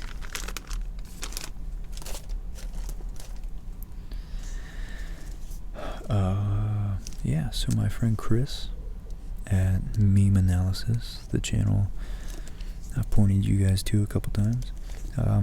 We have a little interview, or a little conversation that we had at the beginning of the year. It's been a while, actually. Man, it's been a long time. I gotta reach back out to him. He's always has an open invitation to me to have another conversation with him. But, before I do, I want to read this book. And this is on his recommended. He has a list of general philosophy, philosophy, psychology, and then more spiritual, more occult books. He kind of has a spectrum that he really nicely, in a nice infographic, he outlines like a dozen or so books that he recommends. So this was his one book on Carl Jung, his one book by Carl Jung that he recommended. So I respect his opinion. He's very intelligent, very thoughtful, he's very sharp, but also very humble, very observative. He's just an interesting guy in general. I'm interested in what he's read to inform his view of reality. So the best way I can think of being able to relate more and have a more interesting conversation is to have read some of the things that he has. And this book in general, I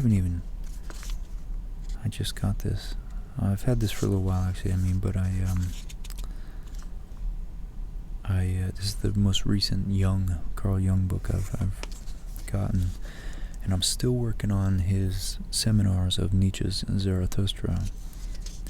But this appears to be a pretty good synopsis of Carl Jung's idea of the mind and, what we consider the masculine and feminine. R.F.C. Hull was one of his most prolific translators and is a trusted translator. So, anyways, just like history, or really, I'm interested in history because I'm interested in human beings.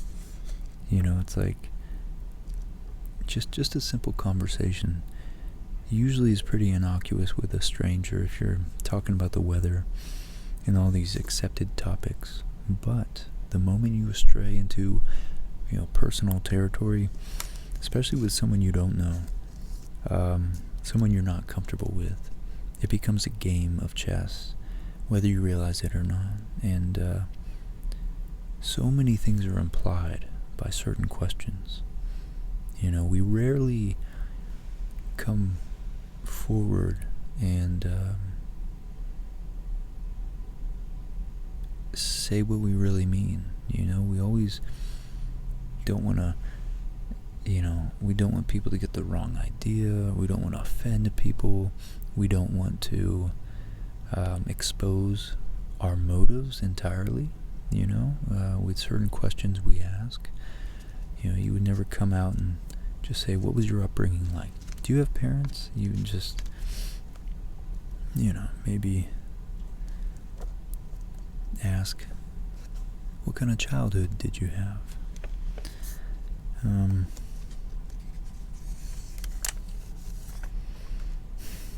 That was a really bad example, but it's, of all the things human beings do, interacting with other human beings has got to be the most complex thing. And, society, we're raised in culture that tell us how to have conversations, and we play by these mutually agreed upon rules. A lot of times we don't even realize consciously realize what they are even, but we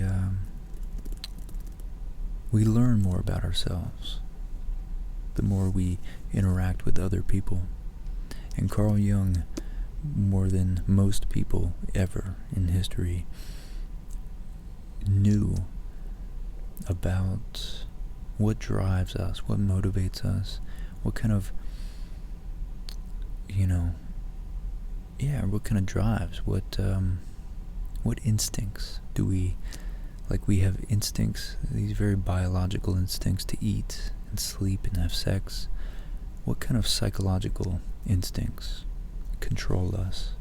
Just the way you're gripped by curiosity, or, you fall into love, meaning falling as though you kind of don't have control over it. You just fall into it. What other deep drives really motivate us? And anyways, I'm looking forward to reading this, because I think whether you're male or female, I think understanding aspects of the feminine and the masculine are crucial to navigate the social world, and even the interior world of our own minds. So, Chris, I think I ordered this for myself, but Chris, thanks for your recommendation. Hopefully this year. That's my goal, is to get to this. Alright. Oh yeah. Alright, this next one.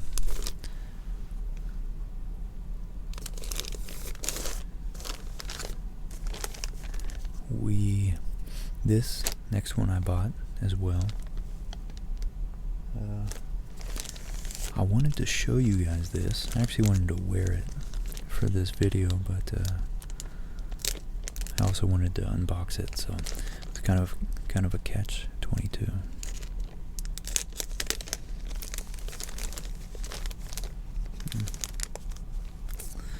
How am I gonna do this? Yeah, let me open it from this side.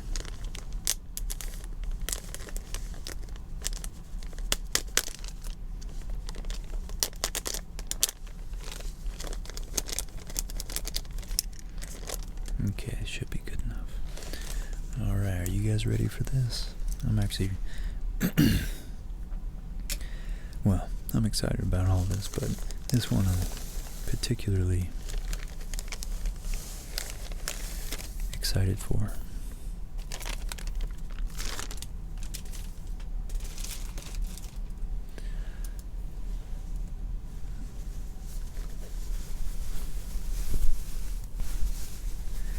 Alright. Do you guys know what this is yet?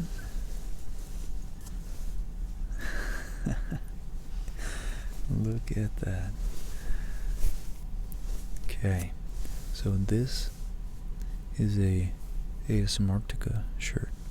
My longtime friend, fellow collaborator, and fellow ASMR artist, Assorted. And I got this map, this shirt that has a map of Europe on the back of it. ASMR.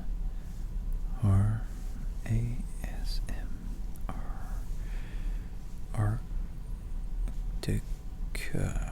Where's the C? There it is. Okay, let's see if we can do this. ASMR.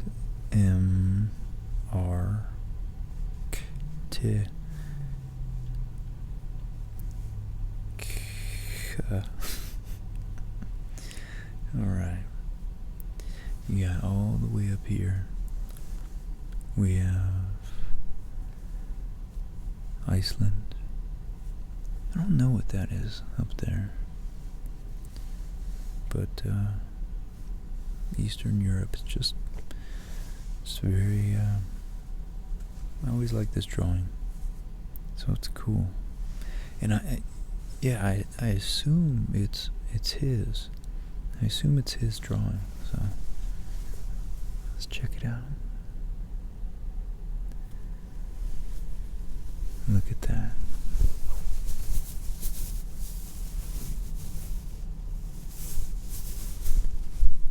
Oh.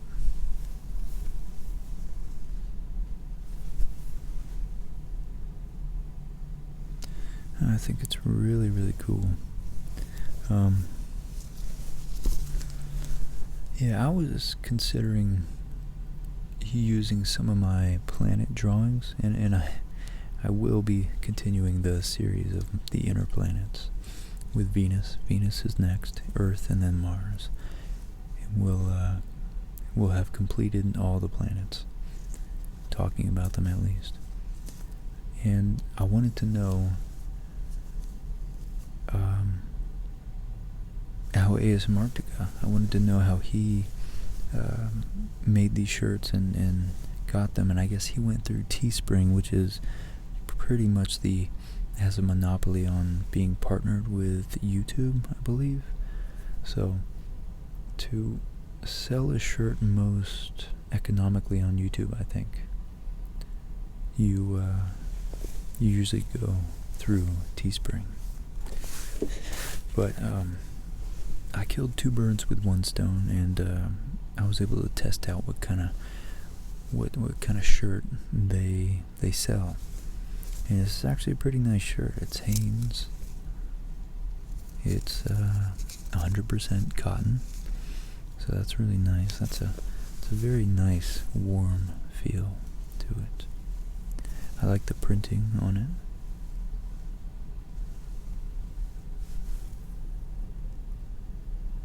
And then last but not least, I get to support my friend Asmartica. So if you guys never heard of him, if you happen to be new to my channel and have somehow not heard of him, I highly, highly recommend you go check him out. He's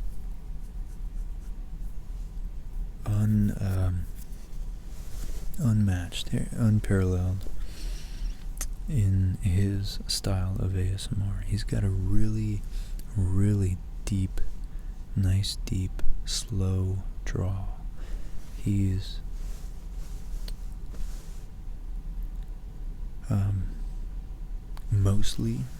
he mostly does drawings, and he has a very soft, he gets very, very close to the microphone, and he's actually, I undersold him there. He's actually like a really, really talented drawer, artist, I would say, in general. And his videos are gold if you just want something to, if you just want to watch a really talented artist draw and very artfully, very skillfully produce ASMR triggers and draw very, very engaging, very visually interesting maps and other things that he's interested in. So, anyways, I'll be sporting this shirt in my next video, I'm sure. But, man, nice stuff. I like it. Okay.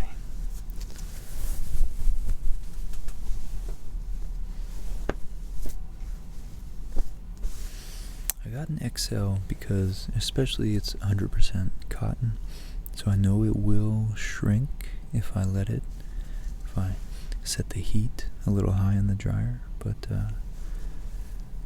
hopefully it's not too big, but either way it seems really comfy. Okay, this one I'm actually kind of nervous to show you guys. This is my next sponsor. I've been very vigilant, I guess, very particular about my sponsors. I've only had one ever in my 5 years since 2014, and if we're being real, it's only been about 2 years that I've been somewhat marketable as, you know, a source of views, I guess, for a potential sponsor. But I just always, you know, I don't like the idea of hawking products and shilling for a shilling. If I'm gonna get into a sponsorship, yes, it's paid, and of course that's useful to me to get money, to get some extra income. But I wanted a product that I actually would use personally and not feel, you know, gimmicky and awkward selling if I didn't really believe in it. So we will be finding out what this is. And I actually haven't tried it out. And so this is, they sent me a free, you know, sample of their product to test, to really make sure I want to advertise their product. And they were, I just have to say, the representative I talked to, she was extremely nice and just made me feel very comfortable with interacting with this company. So this video right here is not paid. I'm not compensated whatsoever, so I'm not biased. But if I enjoy the product, which I've already opened the bag, but I haven't opened the actual product, I'll go ahead and make them my second ever, and probably, at least for the time being, my only sponsor for now. And for those of you interested, the last time I was sponsored, it was a tea company from China. And the tea was really good, even though I'm not any sort of a connoisseur. I was pretty ignorant about teas. But I thought teas, he also seemed like a really nice guy. And it was Farm Relief. I still like their products, but he sent me a bunch of tea, and I still haven't even made it all the way through all of it. So, because if I'm being honest, I'm still way too addicted to coffee. But anyways, that's besides the point. Let's check out our newest potential sponsor. Alright, so let's cut this open.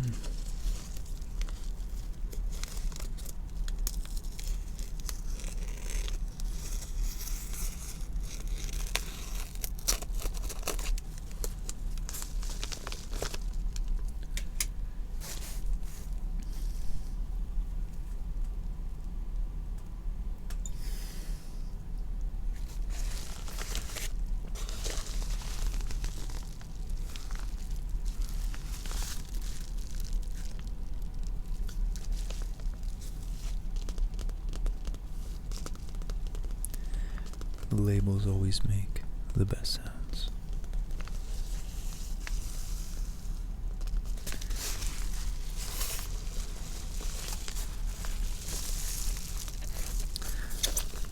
Alright. So, very cool. Ooh, it feels nice and weighty too. Alright guys, this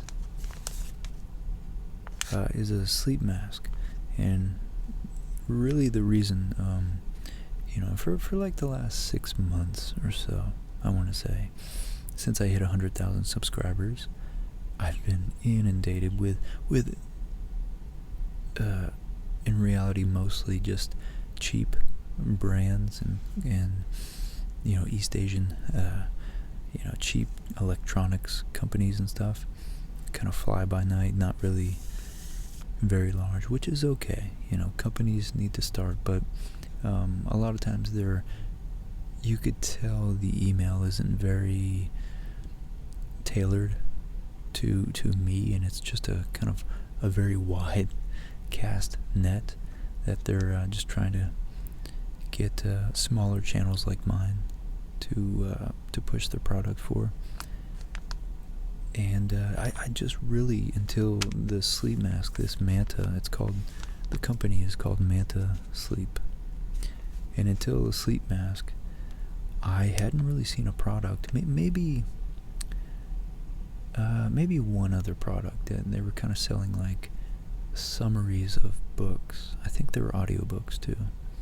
And maybe in the future I'll give them a second look, but I really didn't want to push any products that, again, I wouldn't use.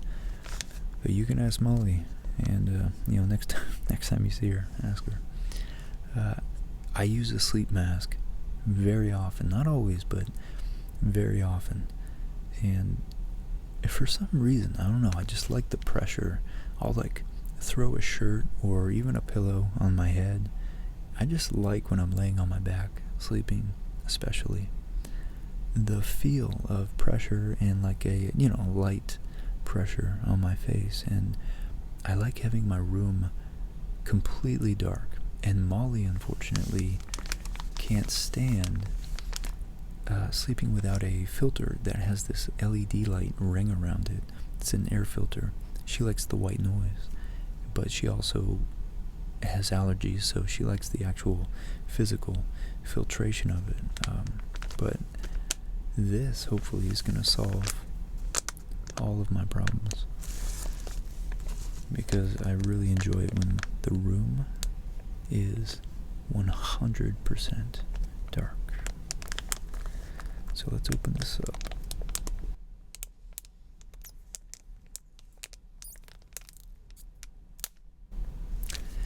And by the way, just as an aside, I think the aesthetics of a product are pretty important. Obviously not as important as the utility of the product, but everything down to the packaging. I think I have my laptop box here, but Apple does a really, really good job of making even the packaging, let alone the actual product itself, very appealing and just tactilely, I guess, attractive. And I gotta say, this packaging is pretty attractive.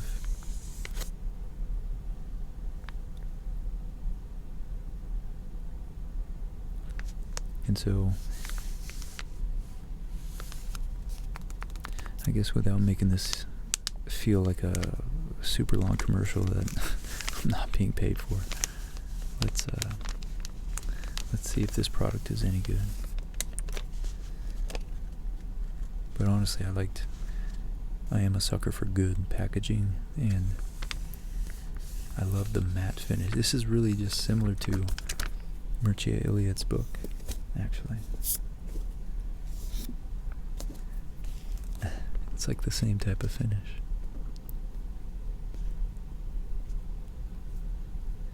Well, his is even more matte. It like has almost zero reflection, but this packaging is nice. It just feels like there's like a little friction. I don't like it when it's too glossy, you know. So it says the weighted head strap. And yeah, there were multiple models. They allowed me to look at their website and choose one model that I wanted to, test out. And I chose the weighted one. So they have lighter ones that probably aren't as, to someone not looking for a weighted, a slight bit of pressure. I think they have really light ones that, are very low, what am I trying to say? They don't bother you, they don't get in the way, but, compatible with eye cups, available separately. So I think the eye cups are to attach onto it if you want a separation so that your eyelids don't flutter against the material, but I don't really mind that. Gentle snag-free fasteners. Let's check that out.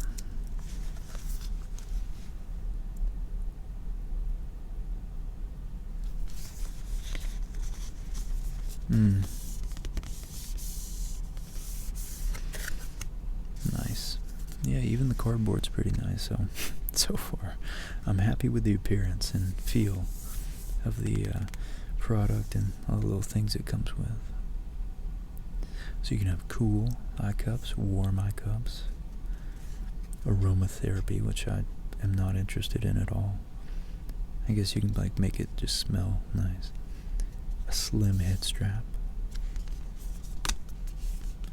And nap with Manta. So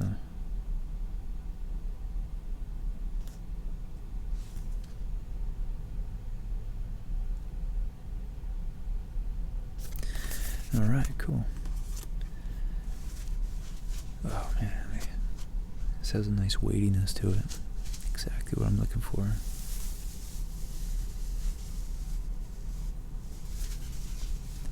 The company logo is pretty cool too. I like that.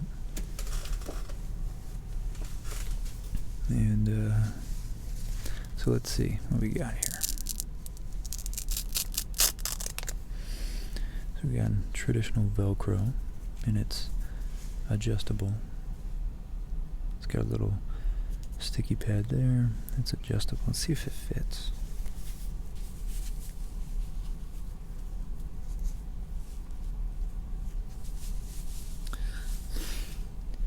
Oh, that's nice. Let me show you guys. How am I going to do this?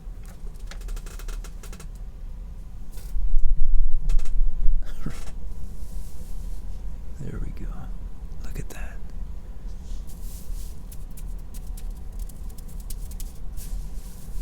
Yeah, the front of it's weighted. So if you're on your back, that's like ideal for me. In the back is just like a really nice thin low profile strap. Nice. I like it. Okay. Back to the show. The mask has like 3 seams, so I guess just like how gas trucks, big tankers, 18-wheelers are partitioned so that all the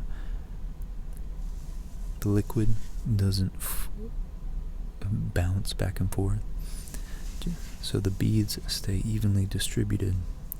They're in 3 sewed compartments, individually sewed compartments. In the back it's just a nice, it's soft, but it's also, how do I explain that? It almost feels like, let me show you guys.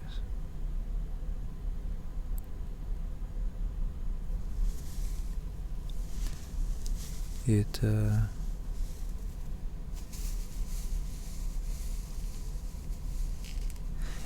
like a flat, almost subtle fibrousness, almost, but it's not coarse. It feels soft. It's not as soft as the outside material. This stuff is like insanely soft. So all around your ears, and like all the way around your head. And this even has a nice little padding for the back of your head. It's gonna be like just heavenly soft. And then I'm pretty sure I got eye cups here too, so let's check those out. Yeah. Oh, and look at this. This packaging even has some cool texture to it.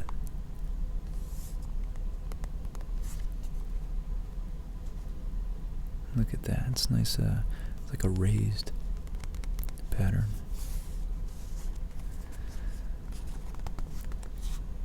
So yeah, look. It was. Not only are you getting the pressure of the weighted feeling, to make it feel like, I don't know, maybe it's like my inner child wanting to be hugged or something. But so you get the pressure of the weightedness, but this takes the pressure off of your actual eyeball, and your eyelashes, if they flutter, won't be rubbing up against the inside. So you have hollow eye cups. Essentially makes it like you're in a 100% blackout. I like that. Breathable fabric. We will have to test that one out. Infinitely adjustable. Let's see what they mean by that. If you can just place them on different areas, I guess. So, this is a Manta module, I guess. 1 set of eye cups. It's a cool product. I mean, cool packaging. And so far, the product looks pretty desirable. Let's find out, though. Let's peel these back so they don't click too much. Whoa. pretty nice. Your nose, and look at that. Your nose. Makes it pretty self-explanatory.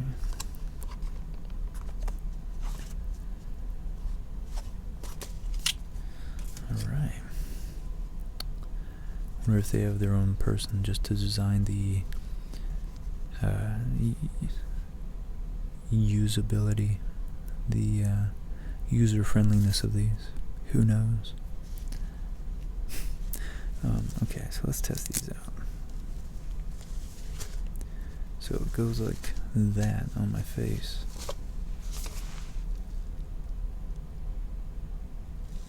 And let me put the contrast up a little bit. There you go.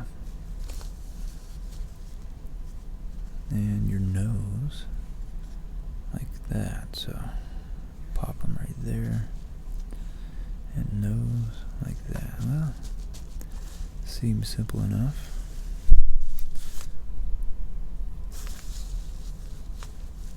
I feel like once I put this on, I'm going to go straight to outer space.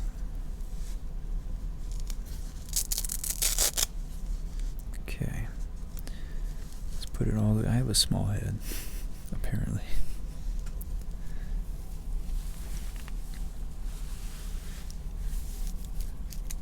I guess not that small. There we go. Oh yeah, that makes sense with the eye cups. The eye cups make you have to loosen the diameter a little bit.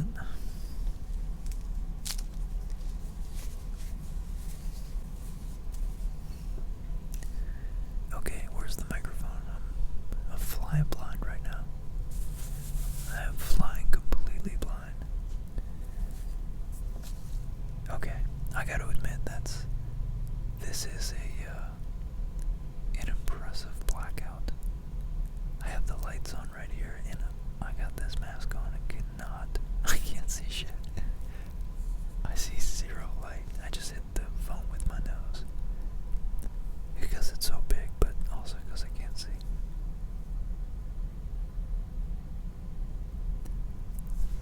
I'm actually really happy right now that I chose this company to work with. Well, I just did now. I just made the decision right now. Because this product is pretty cool. Very, very cool.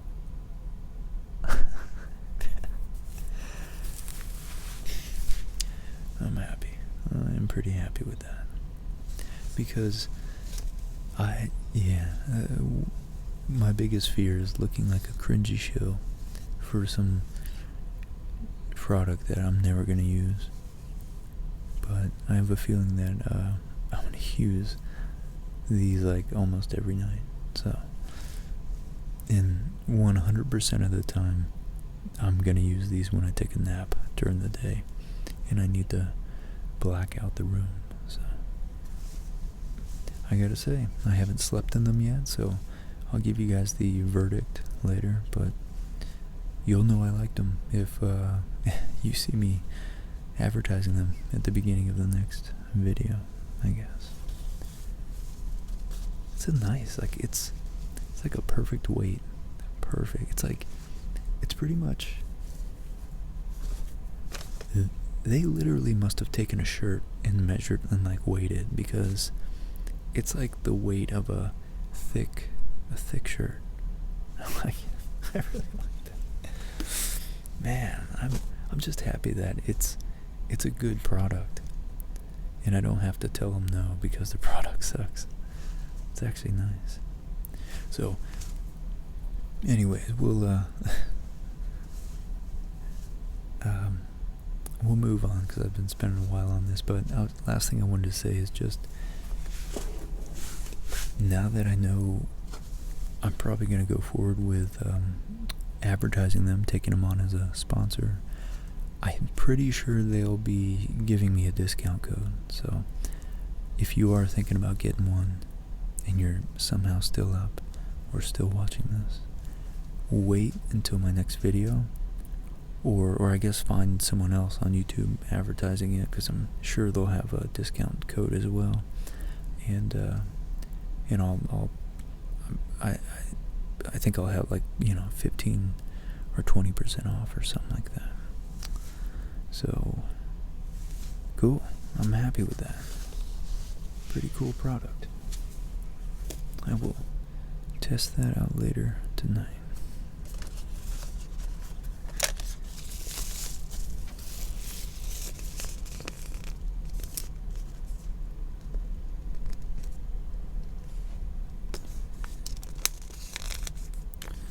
One Manta weighted mask. One mask. One Manta weighted mask. Cool product. Cool product, bro.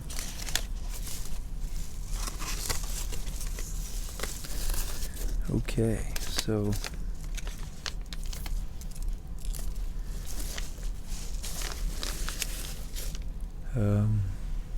yeah, why not make this a 3-hour video? Why stop now, right? Alright, I'm gonna save the best for last. I have a couple little gadgets and gizmos, and then we will open these next 3 kind of literary items that I'm actually really excited to show you guys. I've said that. I'm diluting the meaning of that phrase, so I'm going to shut up about that, but I was excited to show you all the other shit I've showed you. But these 3 items are going to be featured in their own videos in the next month or so. So today, I'm sure I'll have some timestamps on this video, so click probably right there. We'll open those up in a minute. Alright, this next one is it's from a while back, so we'll go through it very quickly. I just want to briefly, very briefly, show you guys.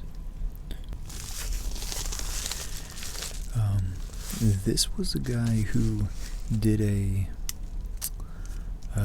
just reached out to me, and so I gave him a little shout out in one of my, what was it? I think it was my 9 billion names of God video. But I hope I helped him out, because he just seemed like a good guy, and he was an aspiring author. I mean, he was an author. He wrote books. He wrote a book, and he was shooting his shot at the world. And I think to write a whole book takes a lot of discipline. And I'll admit I haven't read it yet, because I have so many on my to read list. But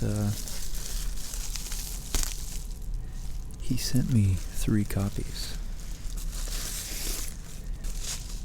And I honestly wish I knew somebody who was interested in this. My parents, Molly's mom, I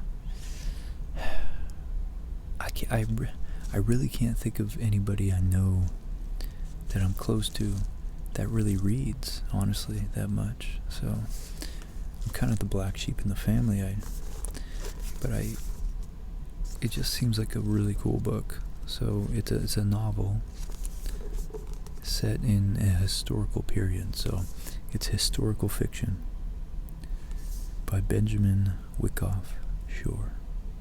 And it's actually really well, I can't speak for the content, but damn, this, I'm a sucker for that matte finish, that flat, kind of frictiony texture. It's really nice in your hand.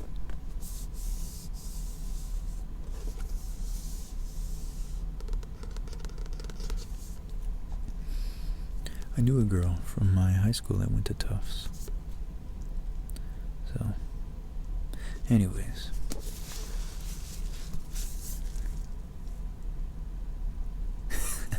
I never picked up on that. Ben is married to Mariana, and they have no cats together. That's funny. It's a cute little trivia about Ben. So yeah, shout out to Ben, man. I wish you the best. Okay. So we got about 5 random items that I haven't unboxed for some reason. Probably because I wanted to do this video. Speaking of tea, I drink mostly coffee 90% of the time, but occasionally I'll drink tea.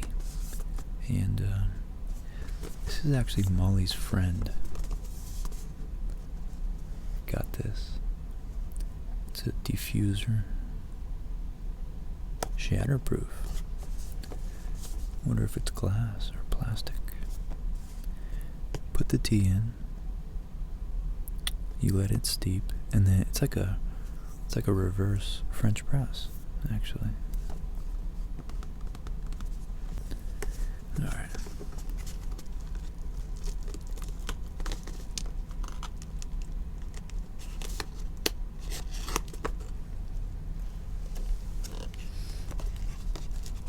And by the way, because I just realized the next few products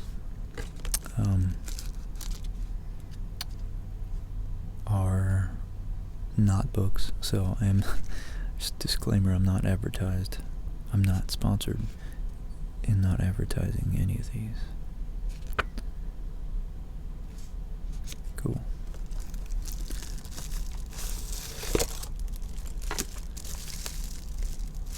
Damn, this thing's bigger. I mean, I guess it's the size of the box, but you know, we're so scarred by potato chip companies that I'm not used to actually having the product completely fill the box. Let's see what we got here.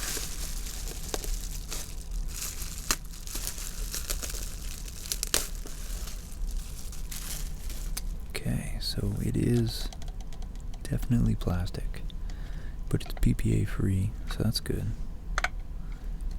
And look at that, that's kind of cool. It's a very curvy shape. Has a lot of, it's got curves like Lizzo.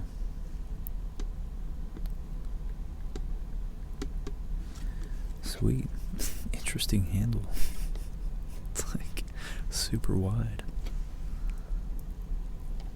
Put the tea in there, and then how does that even work?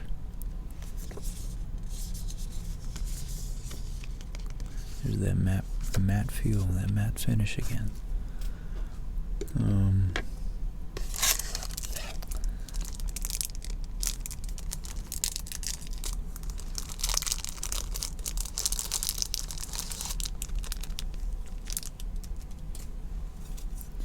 What the heck is this? It's got a little diagram. Okay.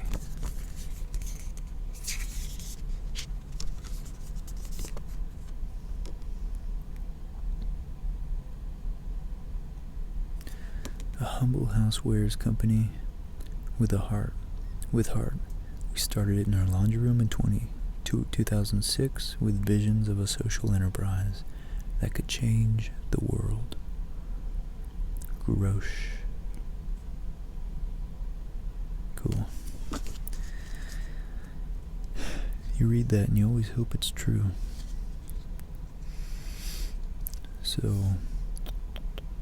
let's see, what do we do?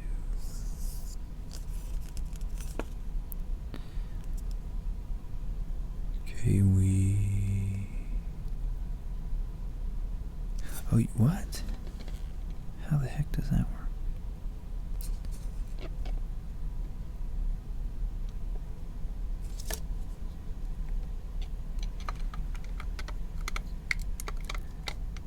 Twist. Man, I hope it don't break it.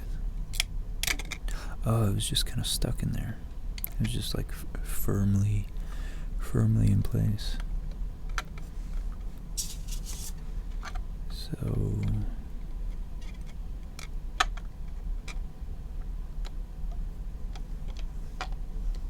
I'm kind of confused. Let's look at the picture. Alright, I'm not gonna lie, this thing is confusing as hell. I do not think I'm gonna be able to figure it out. So, I'm just gonna put that aside.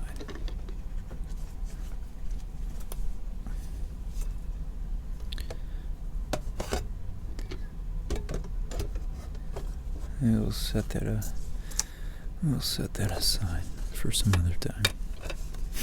My God, that's so confusing.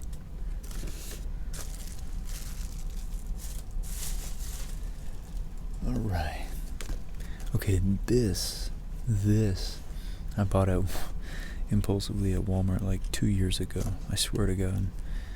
It's probably closer to 2 years ago than 1 year ago. Let's put it that way. So, open it up. I've been wanting to open this. I thought, I always buy these little like $5 things that I think are gonna be so cool for videos, and then I never use them, or I forget to, or I just overthink how I'm going to use them. So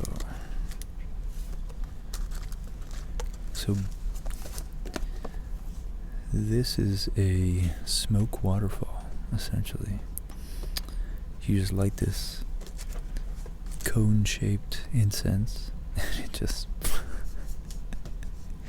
I feel like it's going to look so corny. I don't know if I'll ever use it. It seemed like a good idea at the time.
This thing looks like a bong.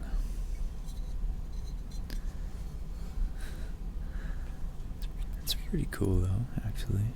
It's not bad. It's got little dimples around here. And it just dips down 3 layers into the pool of smoke. Alright. Well, we gotta try it out, don't we?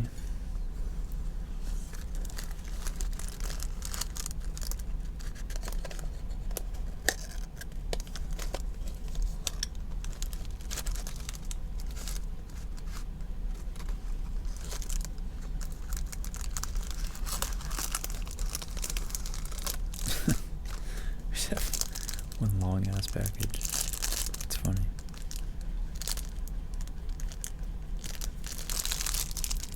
Hey, it's resealable. Pretty nifty. Okay. Alright, so let's do this. I'm getting kind of nervous. Okay, let's look at the picture. It's pretty straightforward.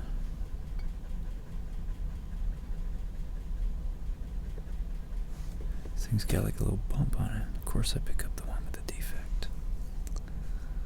Let's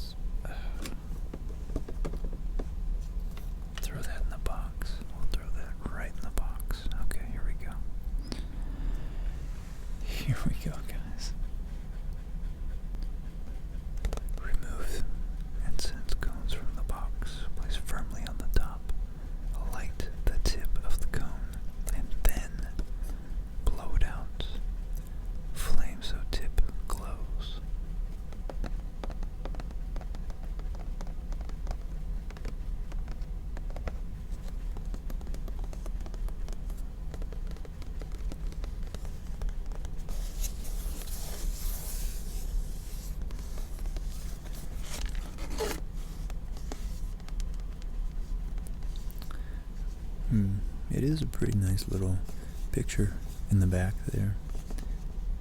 Beautiful sunset. Nice waterfall. Looks like something right out of Lord of the Rings, and I love how they juxtaposed, or they superpositioned. I don't know another word other than superposition. So that the cone looks like the tip of the mountain, ice-capped tip of the mountain.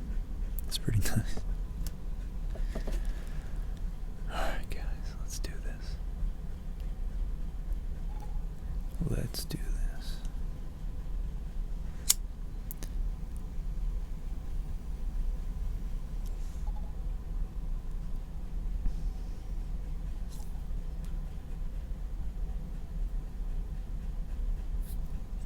Yeah, let me make it super dark so that the flame doesn't overexpose it.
You guys know what? I just remembered Molly's home, and her asthma is pretty bad. So, because our house is kind of tiny, I don't want to be making her breathe in all this smoke. So I really am sorry, but we can't light this today. We'll have to light this some other time though.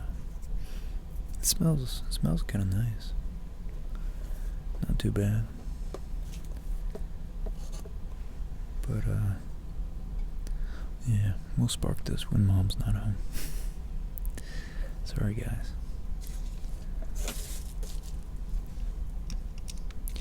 Okay.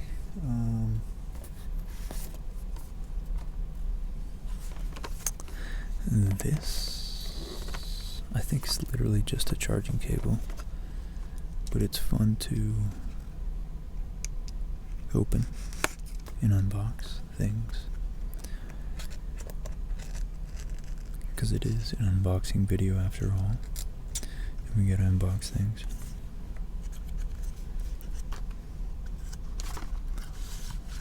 Nice. Oh shit, that's what I knew. I've been looking for this. I could have sworn I ordered it like a long time ago, and I forgot that I did. So this is, just because the iPhone, this is the USB-C, and this is the lightning jack that plugs in to the iPhone I'm using right now. And this is just a 6-foot cable.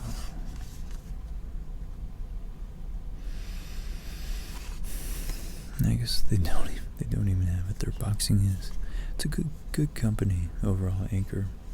I'm pretty happy with their products. I bought at least half a dozen cables for my other phones, but their boxing's so generic that they don't even have the, oh there it is. Never mind. I guess it's on a sticker at the bottom. 6-foot cable. But anyways, I've been looking for that. I forgot that's what it was. Serious first world problems right there. This is an XLR cable because my stepdad, my father-in-law, I don't even know if you call him that, he hooked it up and gave me a new microphone, a pretty decent one, So I'm going to try out the binaural microphones.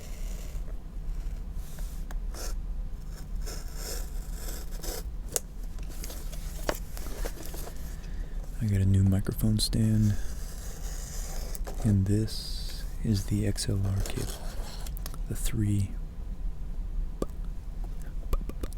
three-prong cable that goes into most microphones. So here we are.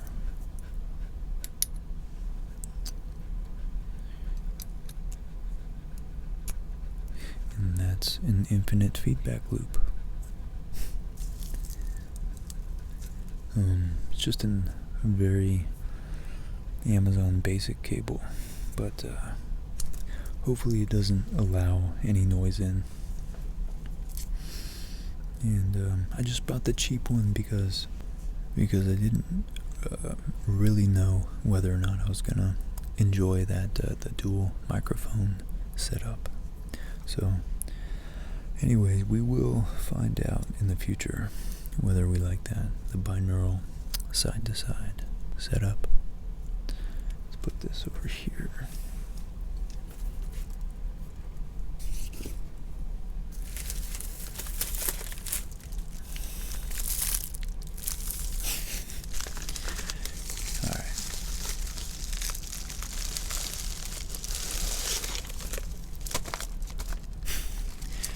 These I actually bought for the hurricane, so we have them, plenty of them. If the the power goes out and I can't get to my generator, we can at least have something to not drain our flashlight and phone batteries. And plus, when the power is completely out, there's nothing at all better than the ambience of a candle. So this is a 50 count.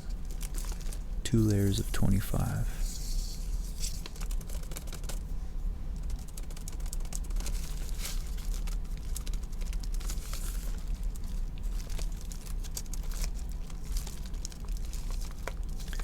Multi-purpose, unscented. A divers ajouter chauffe not parfumé. Quality since 1840. Candlelight.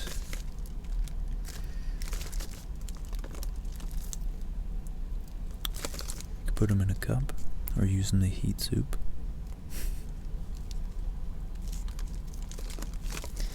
Alright. Okay. Now, if we're being for real, now for my 4, I only had 3 earlier, but I forgot about this guy. My 4 literary, oh wait, hold on, sorry. There's one more box of random things. And then I promise we will end the video. We will end the video on a bang, on a really good note.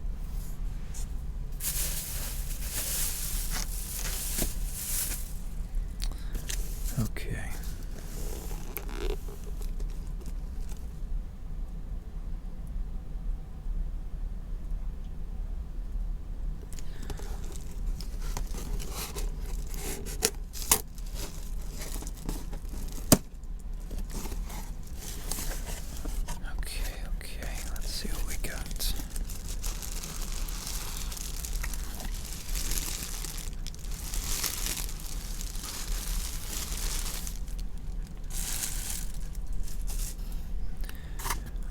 Oh yeah, that's right.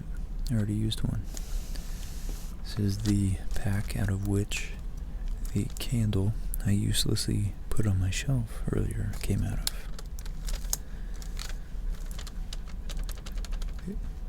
And this has that really thin and brittle type plastic that makes really obnoxious crinkles, so we're not going to play with that.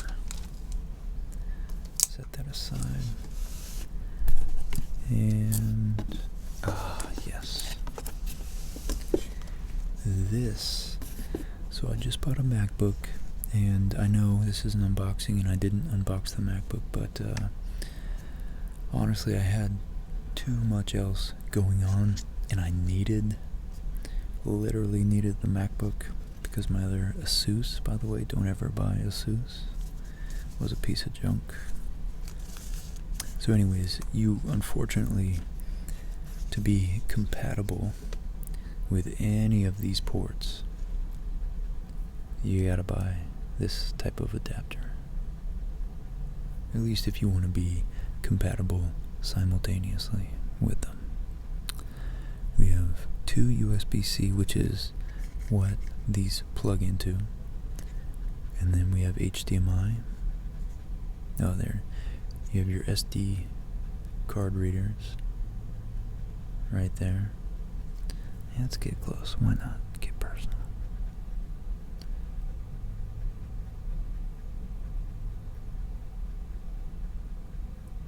There we go. Two SD ports, regular and micro. And then here, sorry about my fingers. I bought three. I got the big boy with 3 USB Type A ports. Because sometimes I'll plug a monitor in if I'm playing Universe Sandbox, which I want to get back to playing actually pretty soon. We'll do some more Universe Sandbox on the MacBook. 2 USB-C, HDMI for the monitor. Then if I have to, Universe Sandbox gets my CPU really loud, even on the MacBook. So we'll have to put the computer itself away in a drawer so that you can't hear the fan, in a somewhat ventilated drawer, but far enough away where it won't pollute us with noise. Monitor, mouse, keyboard, and maybe a light. I don't know. So this product's pretty cool.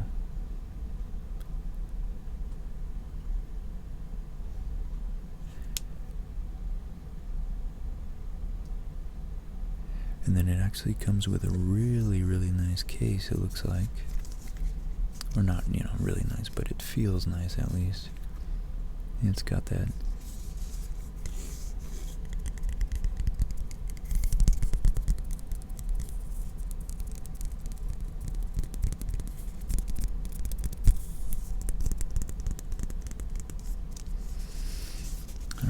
texture. I'm a fan of textures. You guys know so much about me now. For the 25 of you that have made it this far. So anyways, it's got a nice little case right there. Just in case you don't use it right away. Yeah, look at all those possibilities. Look at all those possibilities. And it's cool that the MacBooks are future-proof in that way. But yeah, look at all the ports you're missing out on.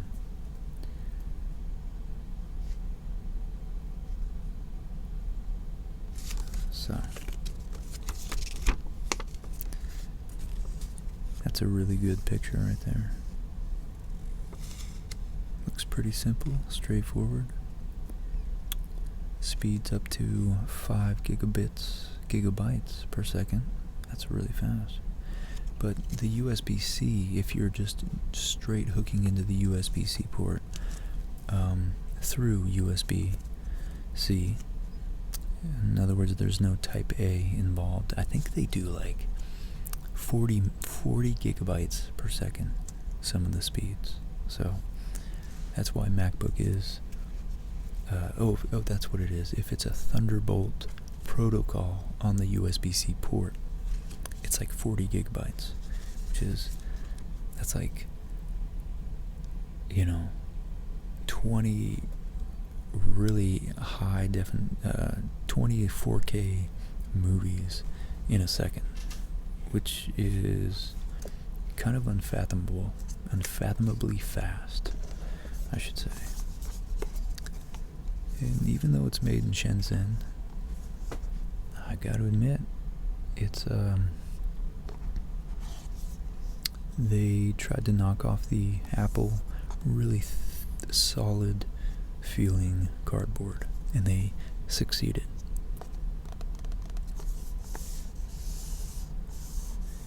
They did a really, really good job, I would say. It's really nice.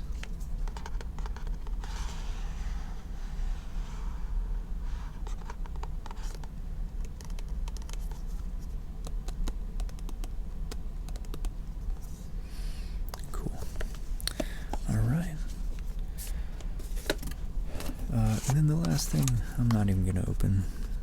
It's just a screen protector. I already have one on my phone at the moment, but I'm sure I'll drop it in no time soon. In no time flat.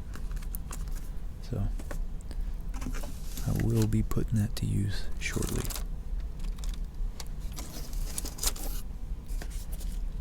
Let's put all my semi-necessary investments in a box. Let's make them fit. Cable I forgot I knew I had.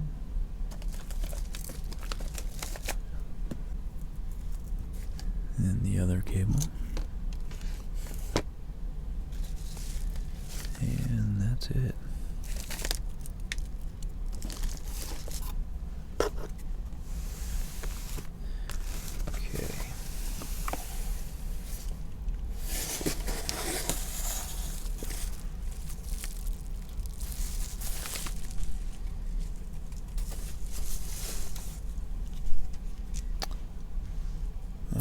Guys, so the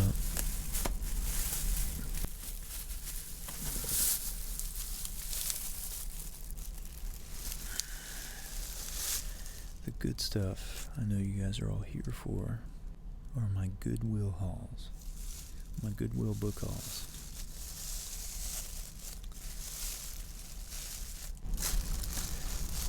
I don't know why I left them in the bag. It's really loud. Sorry.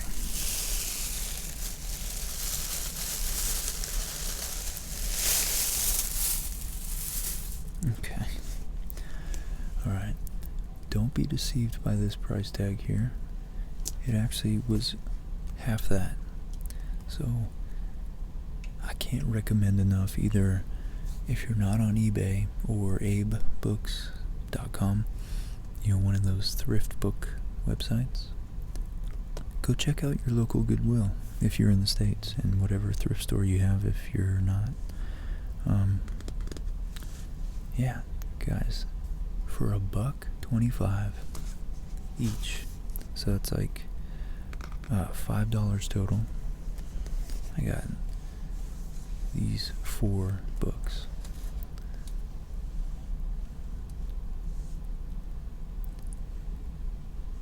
And we got it going all the way back. We got Egypt from 3000 to 1500 BC. We got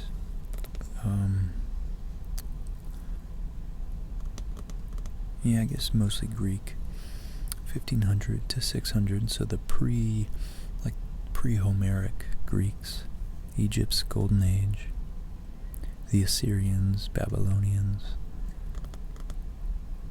the Awakening in the Americas, and then 600 to 400 BC. This is the Hellenic Golden Age, but also the Celts, Persians, Buddha, it's the time of Buddha, dawn of the Romans, that's when they first began as a distinct political entity outside the native Etruscans that were on the Italian peninsula. and then Confucius, which I would love to go into the Chinese history in the future at some point, because China goes back who knows how far. I mean, I feel like they are on par with the ancient Mesopotamians in Egypt. And then after we work our way up from 3000 to 400 BC, we have World War I. So Japan coming of age in the global sphere, coming out of their oh man, what's it called? I was researching it for a while. But basically they had to play 400 years of scientific and technological and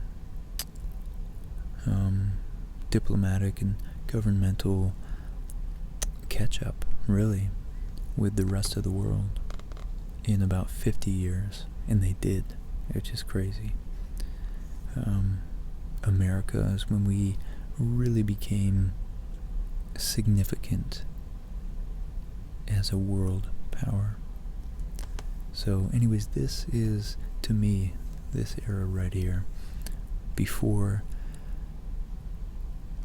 World War I and right after, the time preceding World War II, was an extremely significant, just transformational, revolutionary time in the world, in the entire world. So, before it was World War I, remember, it was the Great War, the war to end all wars, which sadly it didn't. So anyways, we'll be doing some episodes on that, all that stuff.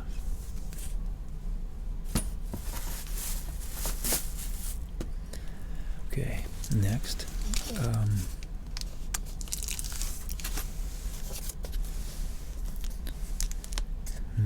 we have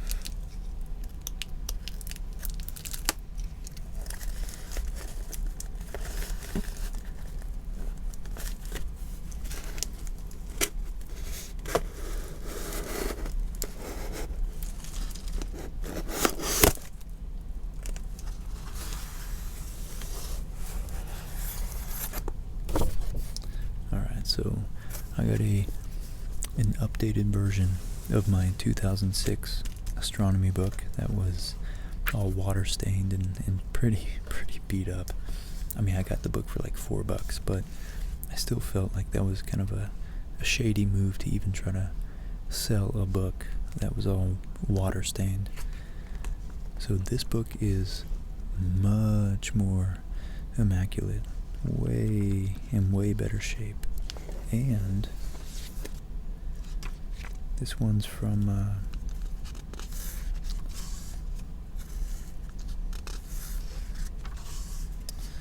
yeah, it doesn't say, but I'm pretty sure this is the 2016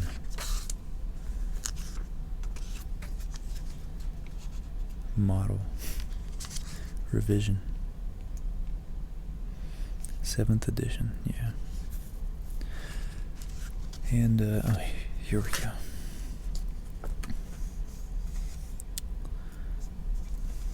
Where's it at? 2006. 2014, okay. 2014, right there. I still find it amazing how much they rape students with the costs of textbooks. This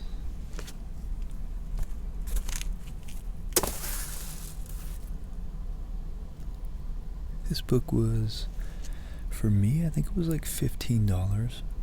And when it came out in 2014, and for the next couple of years until they came out with the 8th edition, this sucker probably went for $150, $170, $200 if you were really getting price gouged. And it's most likely not that much different than the 6th or even the 5th or 4th edition. So I'm just really happy that we can get cheap textbooks, because I really want to teach myself a lot more astronomy. A lot more. And I want to learn more about the constellations too, because I always used to really get bored. I just thought of them as, I guess I associated them with astrology, and that, Carl Sagan was really good at portraying astrology as superstitious, very shallow, very unintelligent beliefs. And in the modern sense of just looking up your horoscopes in the Sunday paper, it is, but not in the deeper context of, alchemy and pre-scientific thought, before real science really got, in astronomy, were able to get crystallized out in their pure form.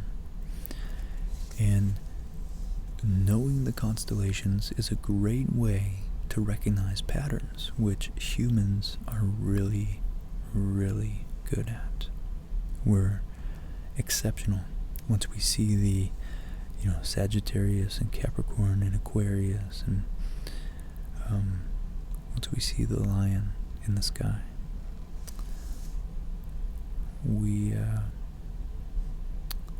they're just really good references to be able to recognize the change in not just the stars themselves, but once you see patterns in the sky, you see how patterns in the sky move with the seasons. So in June, you're seeing these. In 6 months later, roughly, January, you're seeing these, which is an entirely different section of the galaxy. So it's just pretty cool. Lots of good information in that one. Alright, so last 3 items on the menu.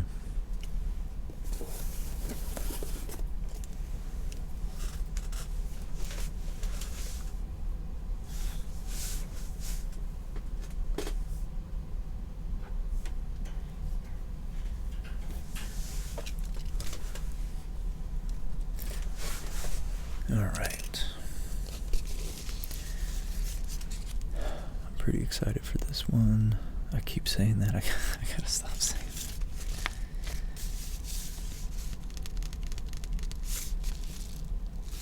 This one looks like it came from England, actually. 10 pounds. Really? Very interesting.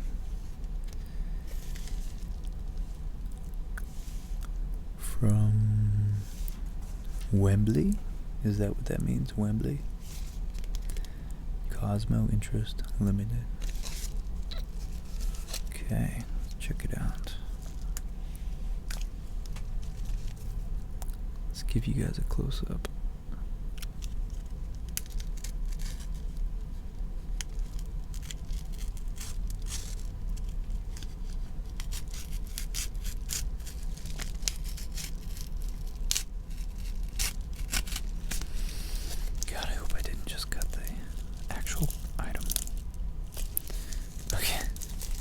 I don't think I did. Alright, let's see.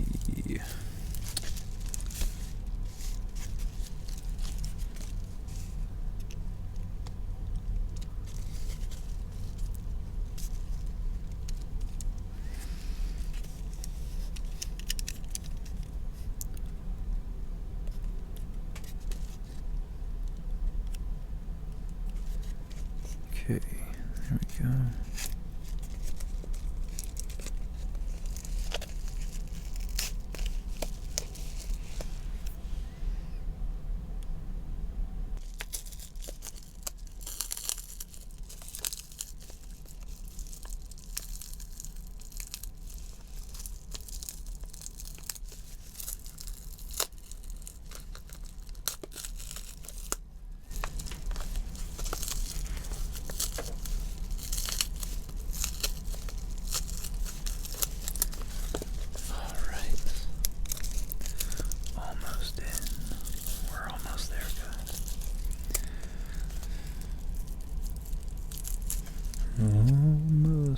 Almost there.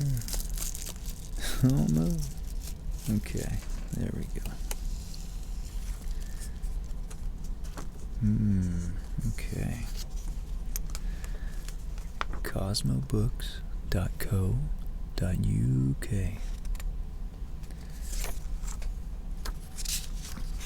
I don't know if it has the price, but yeah, check this website out if you guys are interested. abebooks.com.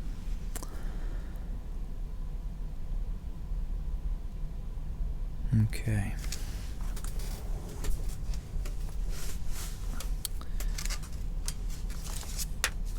What do we have?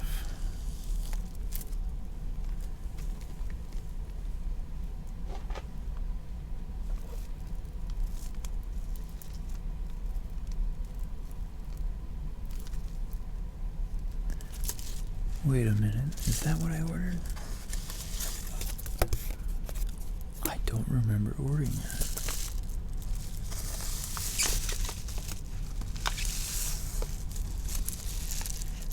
That's it. That's all that's in there.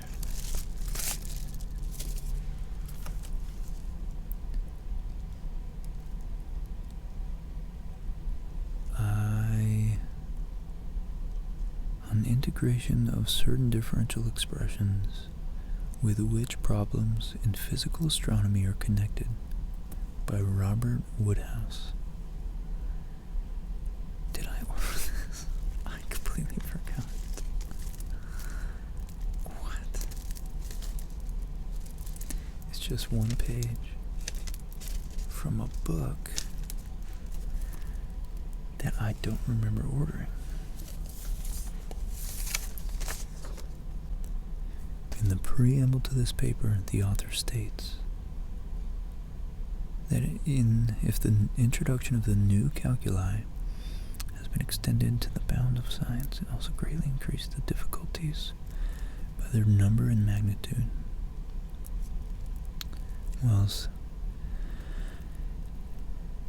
While the differential forms which can be completely integrated only occur only in a few problems, the investigations in physical astronomy that give rise to differential expressions, which call forth the resources of the analytic art, even for their approximate integration.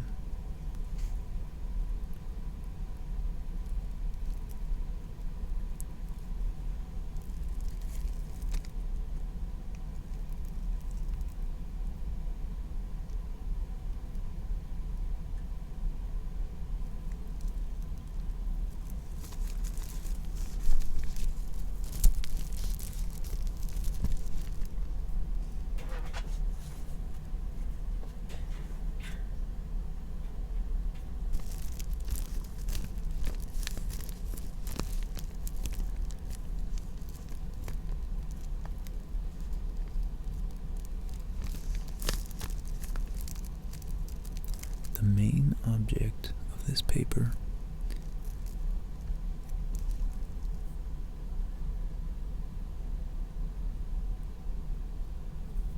is to give a method of computing the integrals of certain expressions which lead to the determination of logarithms of numbers and lengths of circular arcs. In treating one of these expressions known by the name of Fagnani's theorem, the author traces out the importance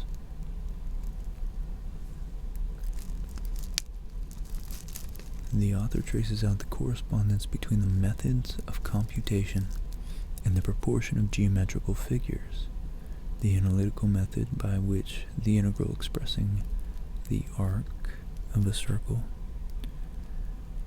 is computed, affording, when duly translated, the theorem for the tangent of the sum. And creating express the arc of a circle is computed, affording, when duly translated, the theorem tangents of the arcs.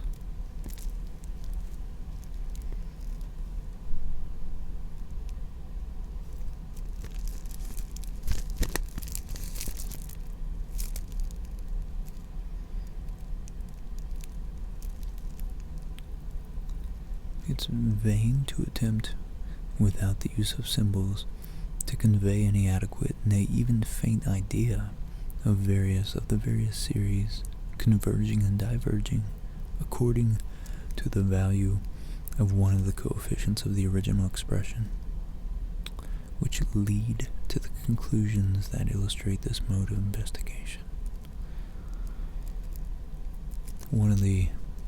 Suffice to say, among the other uses, the method may be applied to expand the formula that occurs in estimating the perturbation of the planets.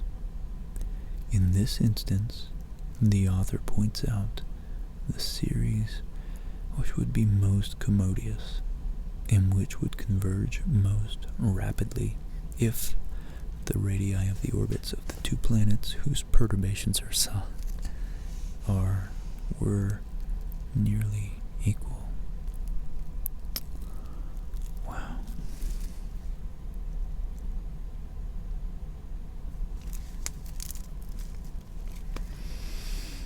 I don't remember buying this.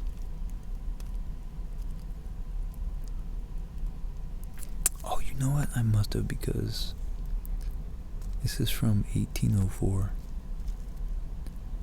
And I really liked it. Yeah, that's right now. Because I was just looking for something really, really old. And the oldest book I have is from 1836. So now, this is a new winner.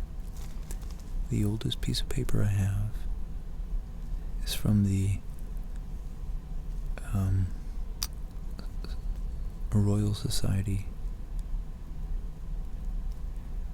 April 12th, 1804 edition.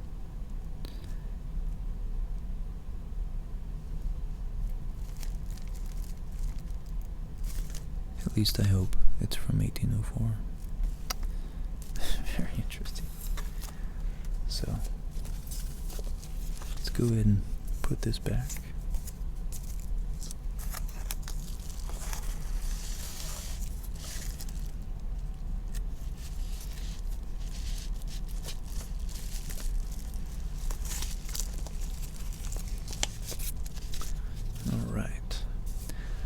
So, two more. Alright guys, this has been a marathon. An absolute marathon.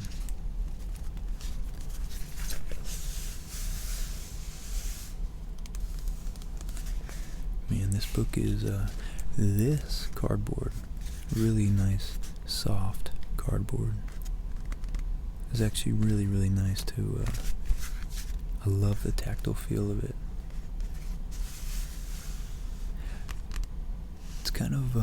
It's kind of what those boxes try to imitate.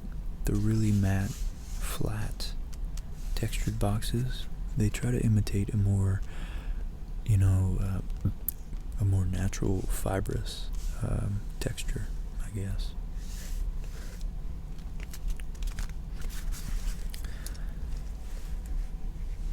Now that last one was a little embarrassing because I forgot what it was, but again, I'm pretty sure this thing was only a couple bucks, and that was probably mostly just the shipping. So just keep in mind if you guys want to start a small little collection, some good stuff out there.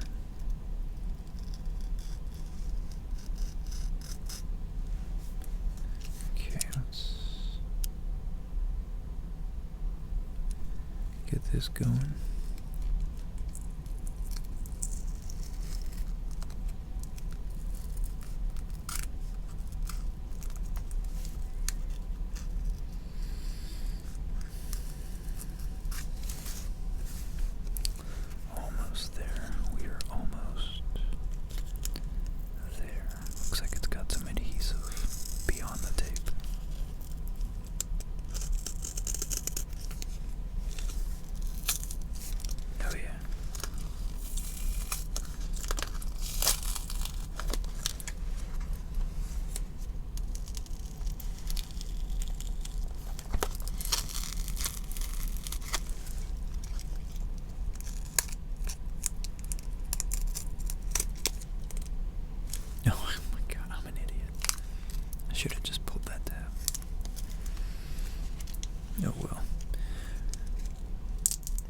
We've already gone too far. Okay, guys.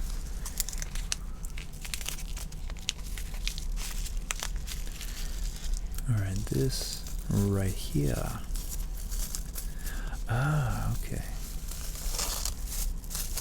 This is a 2-for-1. This is what I thought. This is what I thought this was. So what we have here, right here, is a just a little bit kind of animation, but it's to scale of the solar system from some sort of Nat Geo book in the 80s. This film, this plastic film, is actually really soft. Not none of that hard crinkle stuff.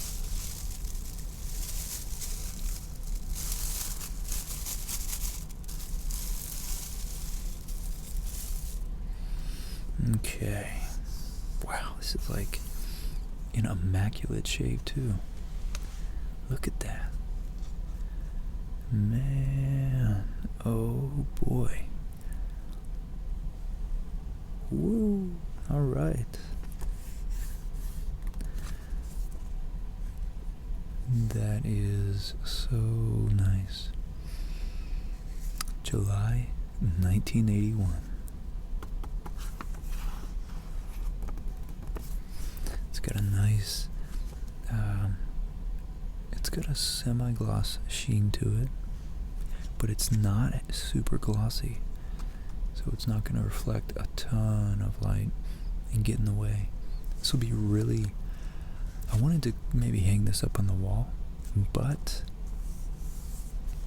it might just be a good reference. So let's open it up just a little bit. Wow. So look, that gives you an idea of just how far out, not just Jupiter and Saturn are, because they're really far out too. Those are all 4 planets inside, and then Jupiter outside the asteroid belt, and Saturn. But then Uranus is way out there, and Neptune and Pluto are even further out there. Insanely out there.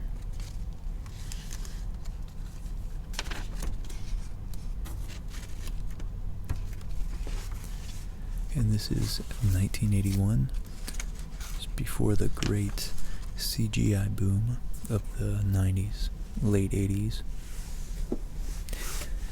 And I just think this would make a really cool poster. Because look, we got the sun down there and the planets to scale.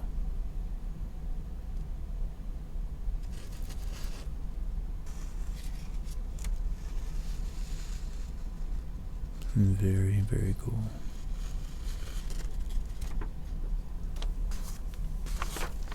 Anything on the reverse? Oh, no way. Double bonus. Or just a single.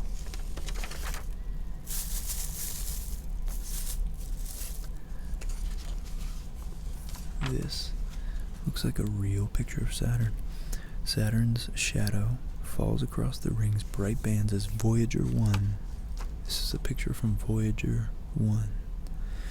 Sailing even further from the sun, looks back, and 5.3 kilometers, 4 days, and 5.3 million kilometers after its closest encounter. This is very tiny font down there. Jet Propulsion Laboratory. Man, that's a cool photo. This information was sent digitally back across, oh man, like 2 light hours of space. It took each bit 2 hours. It roughly, to go from Voyager back to the Earth. That's so amazing. That's so amazing. Awesome.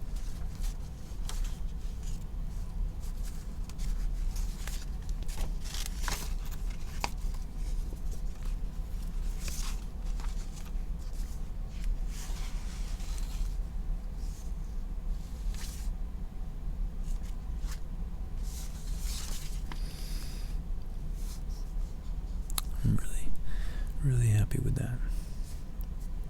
1981, that makes it almost 40 years old. Pretty cool.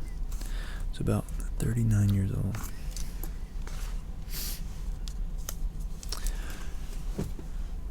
Okay. Since that was a two for one, now we got two left.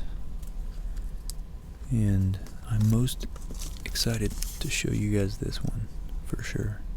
But this one isn't bad either.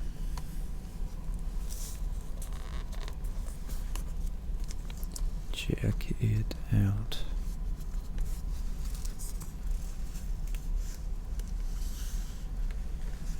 You guys reading this? 1919 National Geographic magazine. Guys, this is history. $250 a year. Man. And then we got a shaving stick, some early 1900s shaving technology.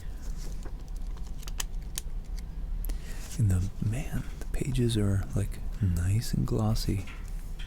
This is like solid material. A solid paper product. Very solid paper product. Oh yeah. Exploring the glories of the firmament. That's what I wanted, with 21 illustrations. So we'll make a separate video going through this book, but I'm just thrilled, absolutely thrilled with this. I'm so happy with this. Astronomy, this was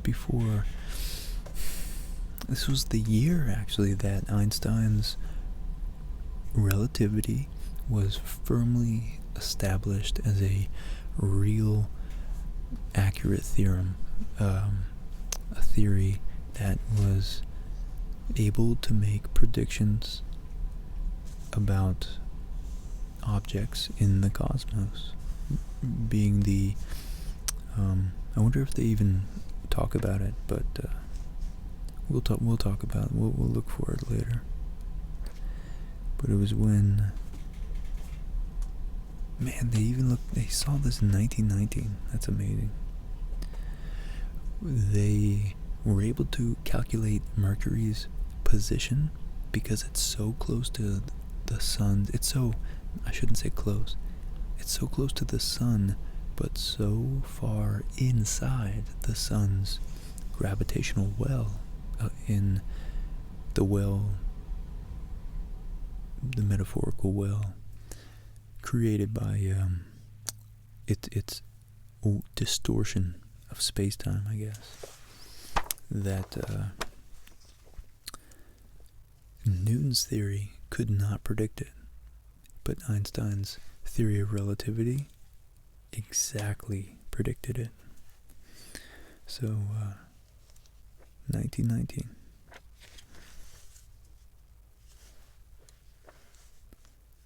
So amazing. This is so amazing. Alright. Lots of good content right there. And the AC just shut off, so I'm going to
really gotta feed my dogs soon.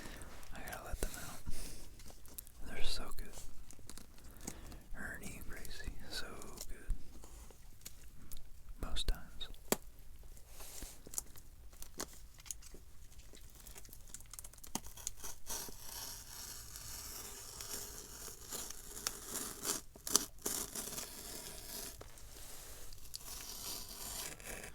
Gotta be careful, I don't want to slice into this one.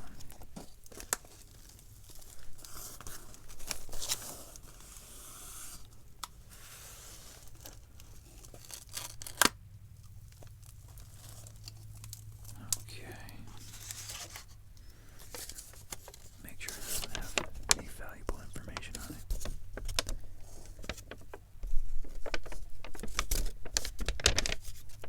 Okay. Okay, guys, here we go. 288 pages. An Introduction to Astronomy from the year 1846. A nice juxtaposition with I'll put this aside right there. A nice juxtaposition with 2014. So 150 years later, we can make an episode comparing these two.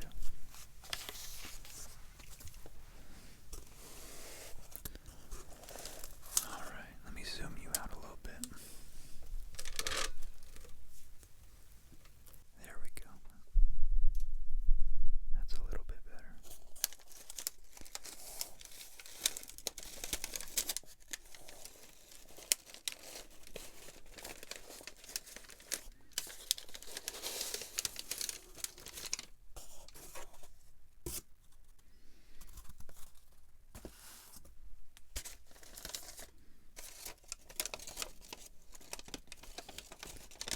Oh boy, look at this.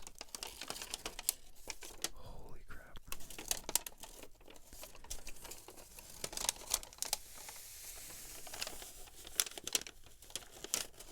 I probably shouldn't be using my bare hands, but I'm doing it anyway. Alright.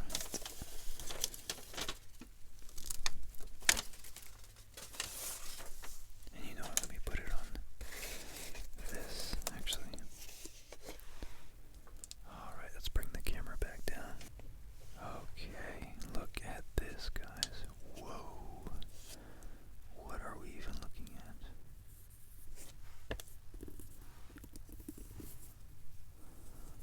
Alright, let's check out that binding. That spine. Oh my gosh. Yeah, this book is ready to fall apart. I'm going to be extra careful with this sucker.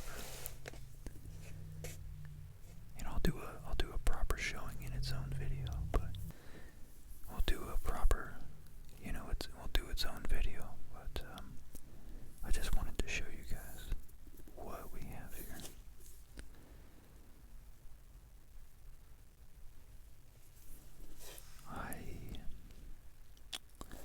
I honestly can't even make out what it says. Right there. You guys let me know if you can tell. Right there. Let me zoom in for you.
general higher education degree. It's like a master's degree, I think, equivalent.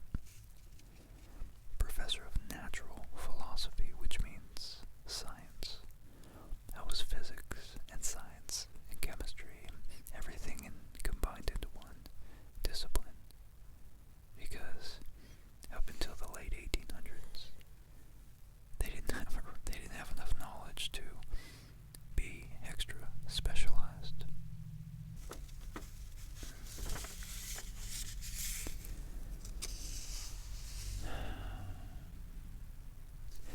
Nearly all who have written treatises on astronomy designed for young learners have appeared to err in one of two ways.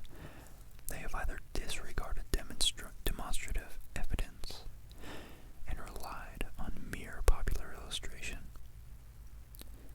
or, which is probably like putting all the planets in one thing and not to scale,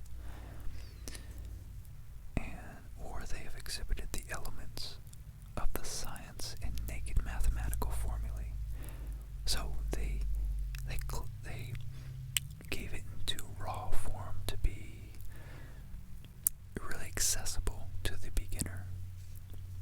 The former are usually diffuse and superficial, and the latter technical and abstruse. I like that. So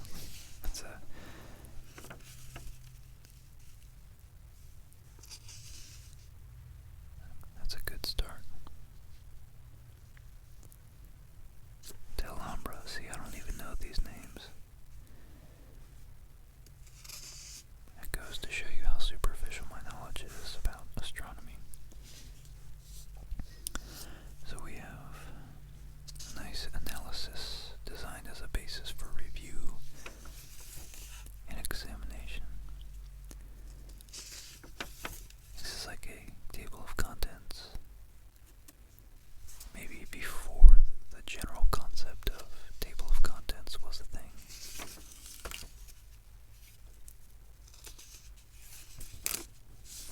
I wonder if they have a more concise version of it, because this is pretty much an index in order of appearance.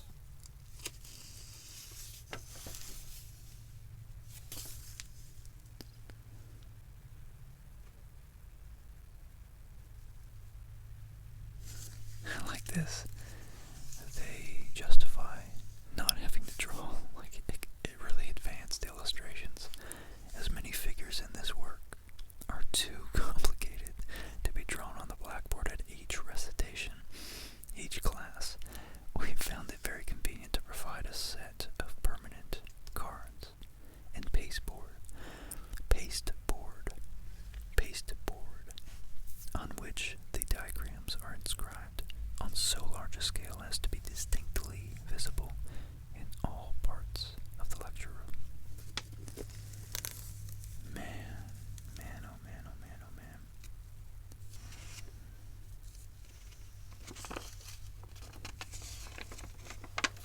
Wow, look at this. Nebulae and double stars. So we have Castor, Lambda Leonis. I think that's Lambda. You guys let me know. Oh no, that's Lambda. So that's... shit, I forget what that is. That's Zeta. Maybe Zeta. Track. So these are double stars. And this is a nebulae. I don't know what nebula it is, though. I hope to God they have a strong Andromeda. How awesome would that be?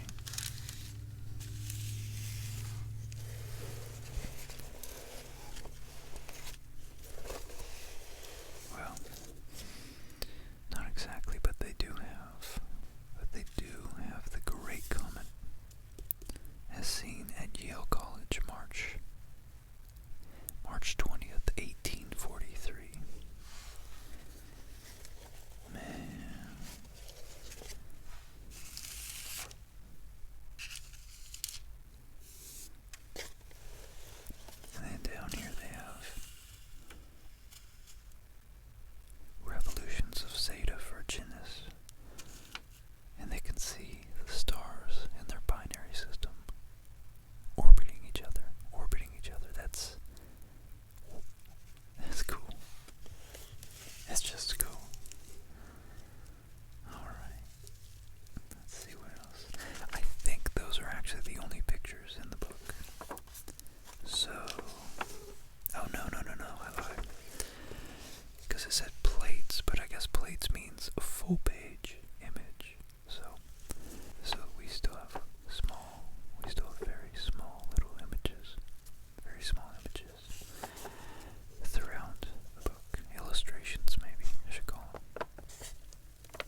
Elijah Burritt's Geography of the Heavens.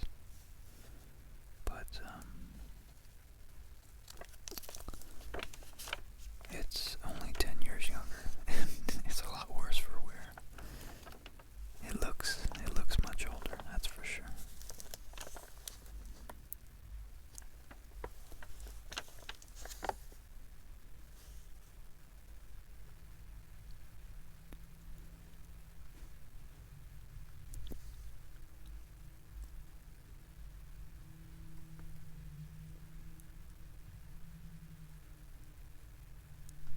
Very, very interesting.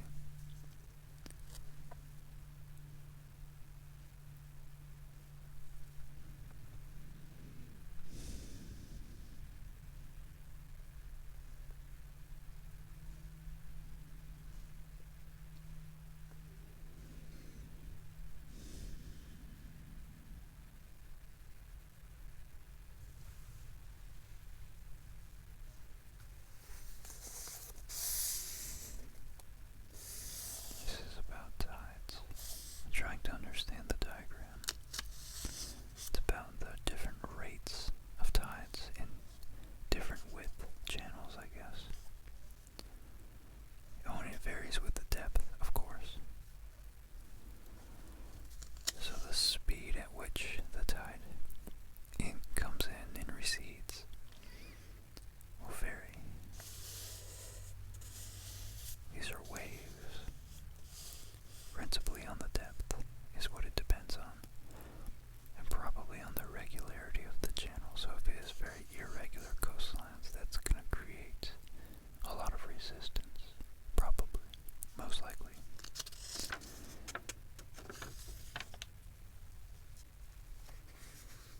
The Bay of Fundy is 71-foot tidal difference. That's a cool. I've been there with my dad before. That's a very just a amazing experience to witness such a anomalous geological feature. I can only imagine what the first people who set eyes on that must have been like, thinking just like, what the hell's going on? Where'd the water go? And then they like what if they walked way out? And then the water just comes in super fast and super deep. Some interstellar action.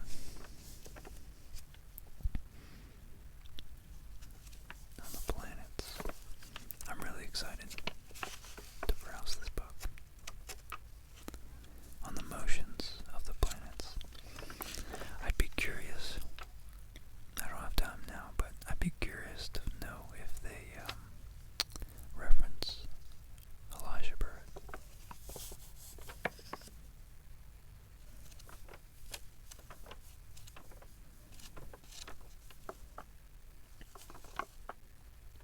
Okay. Well, that's about as much as I'm gonna do without making this into a video about this. I gotta let these bologna sandwich dogs out, these pepperonis, and probably go say hi to Molly. I've been recording for a long time without saying hi to her. I only briefly said hello when she got home from work. So let me go give my family some love. You guys, as always, have been awesome with the incoming love and comments that you give. If you're still up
sort of program. I'm assuming it's based around Tolkien or Tolkien's works. So let's set that aside for a minute. Oh. See what else we have in a bag of goodies. Okay. Wow, look at this. The Tolkien special emblem right here.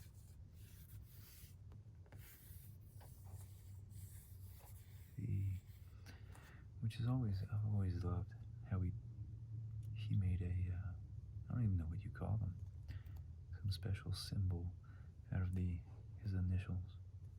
It's a J, two R's facing opposite each other, and then the T for Tolkien. It says Tolkien, maker of Middle-earth, a guide to accompany the facsimile items in the collector's edition catalog, published for the exhibition at the Bodleian Library, University of Oxford, 2018, and at the Morgan Library and Museum in New York in 2019. And I'm pretty sure, I want to say he taught at Oxford, because I know he was a professor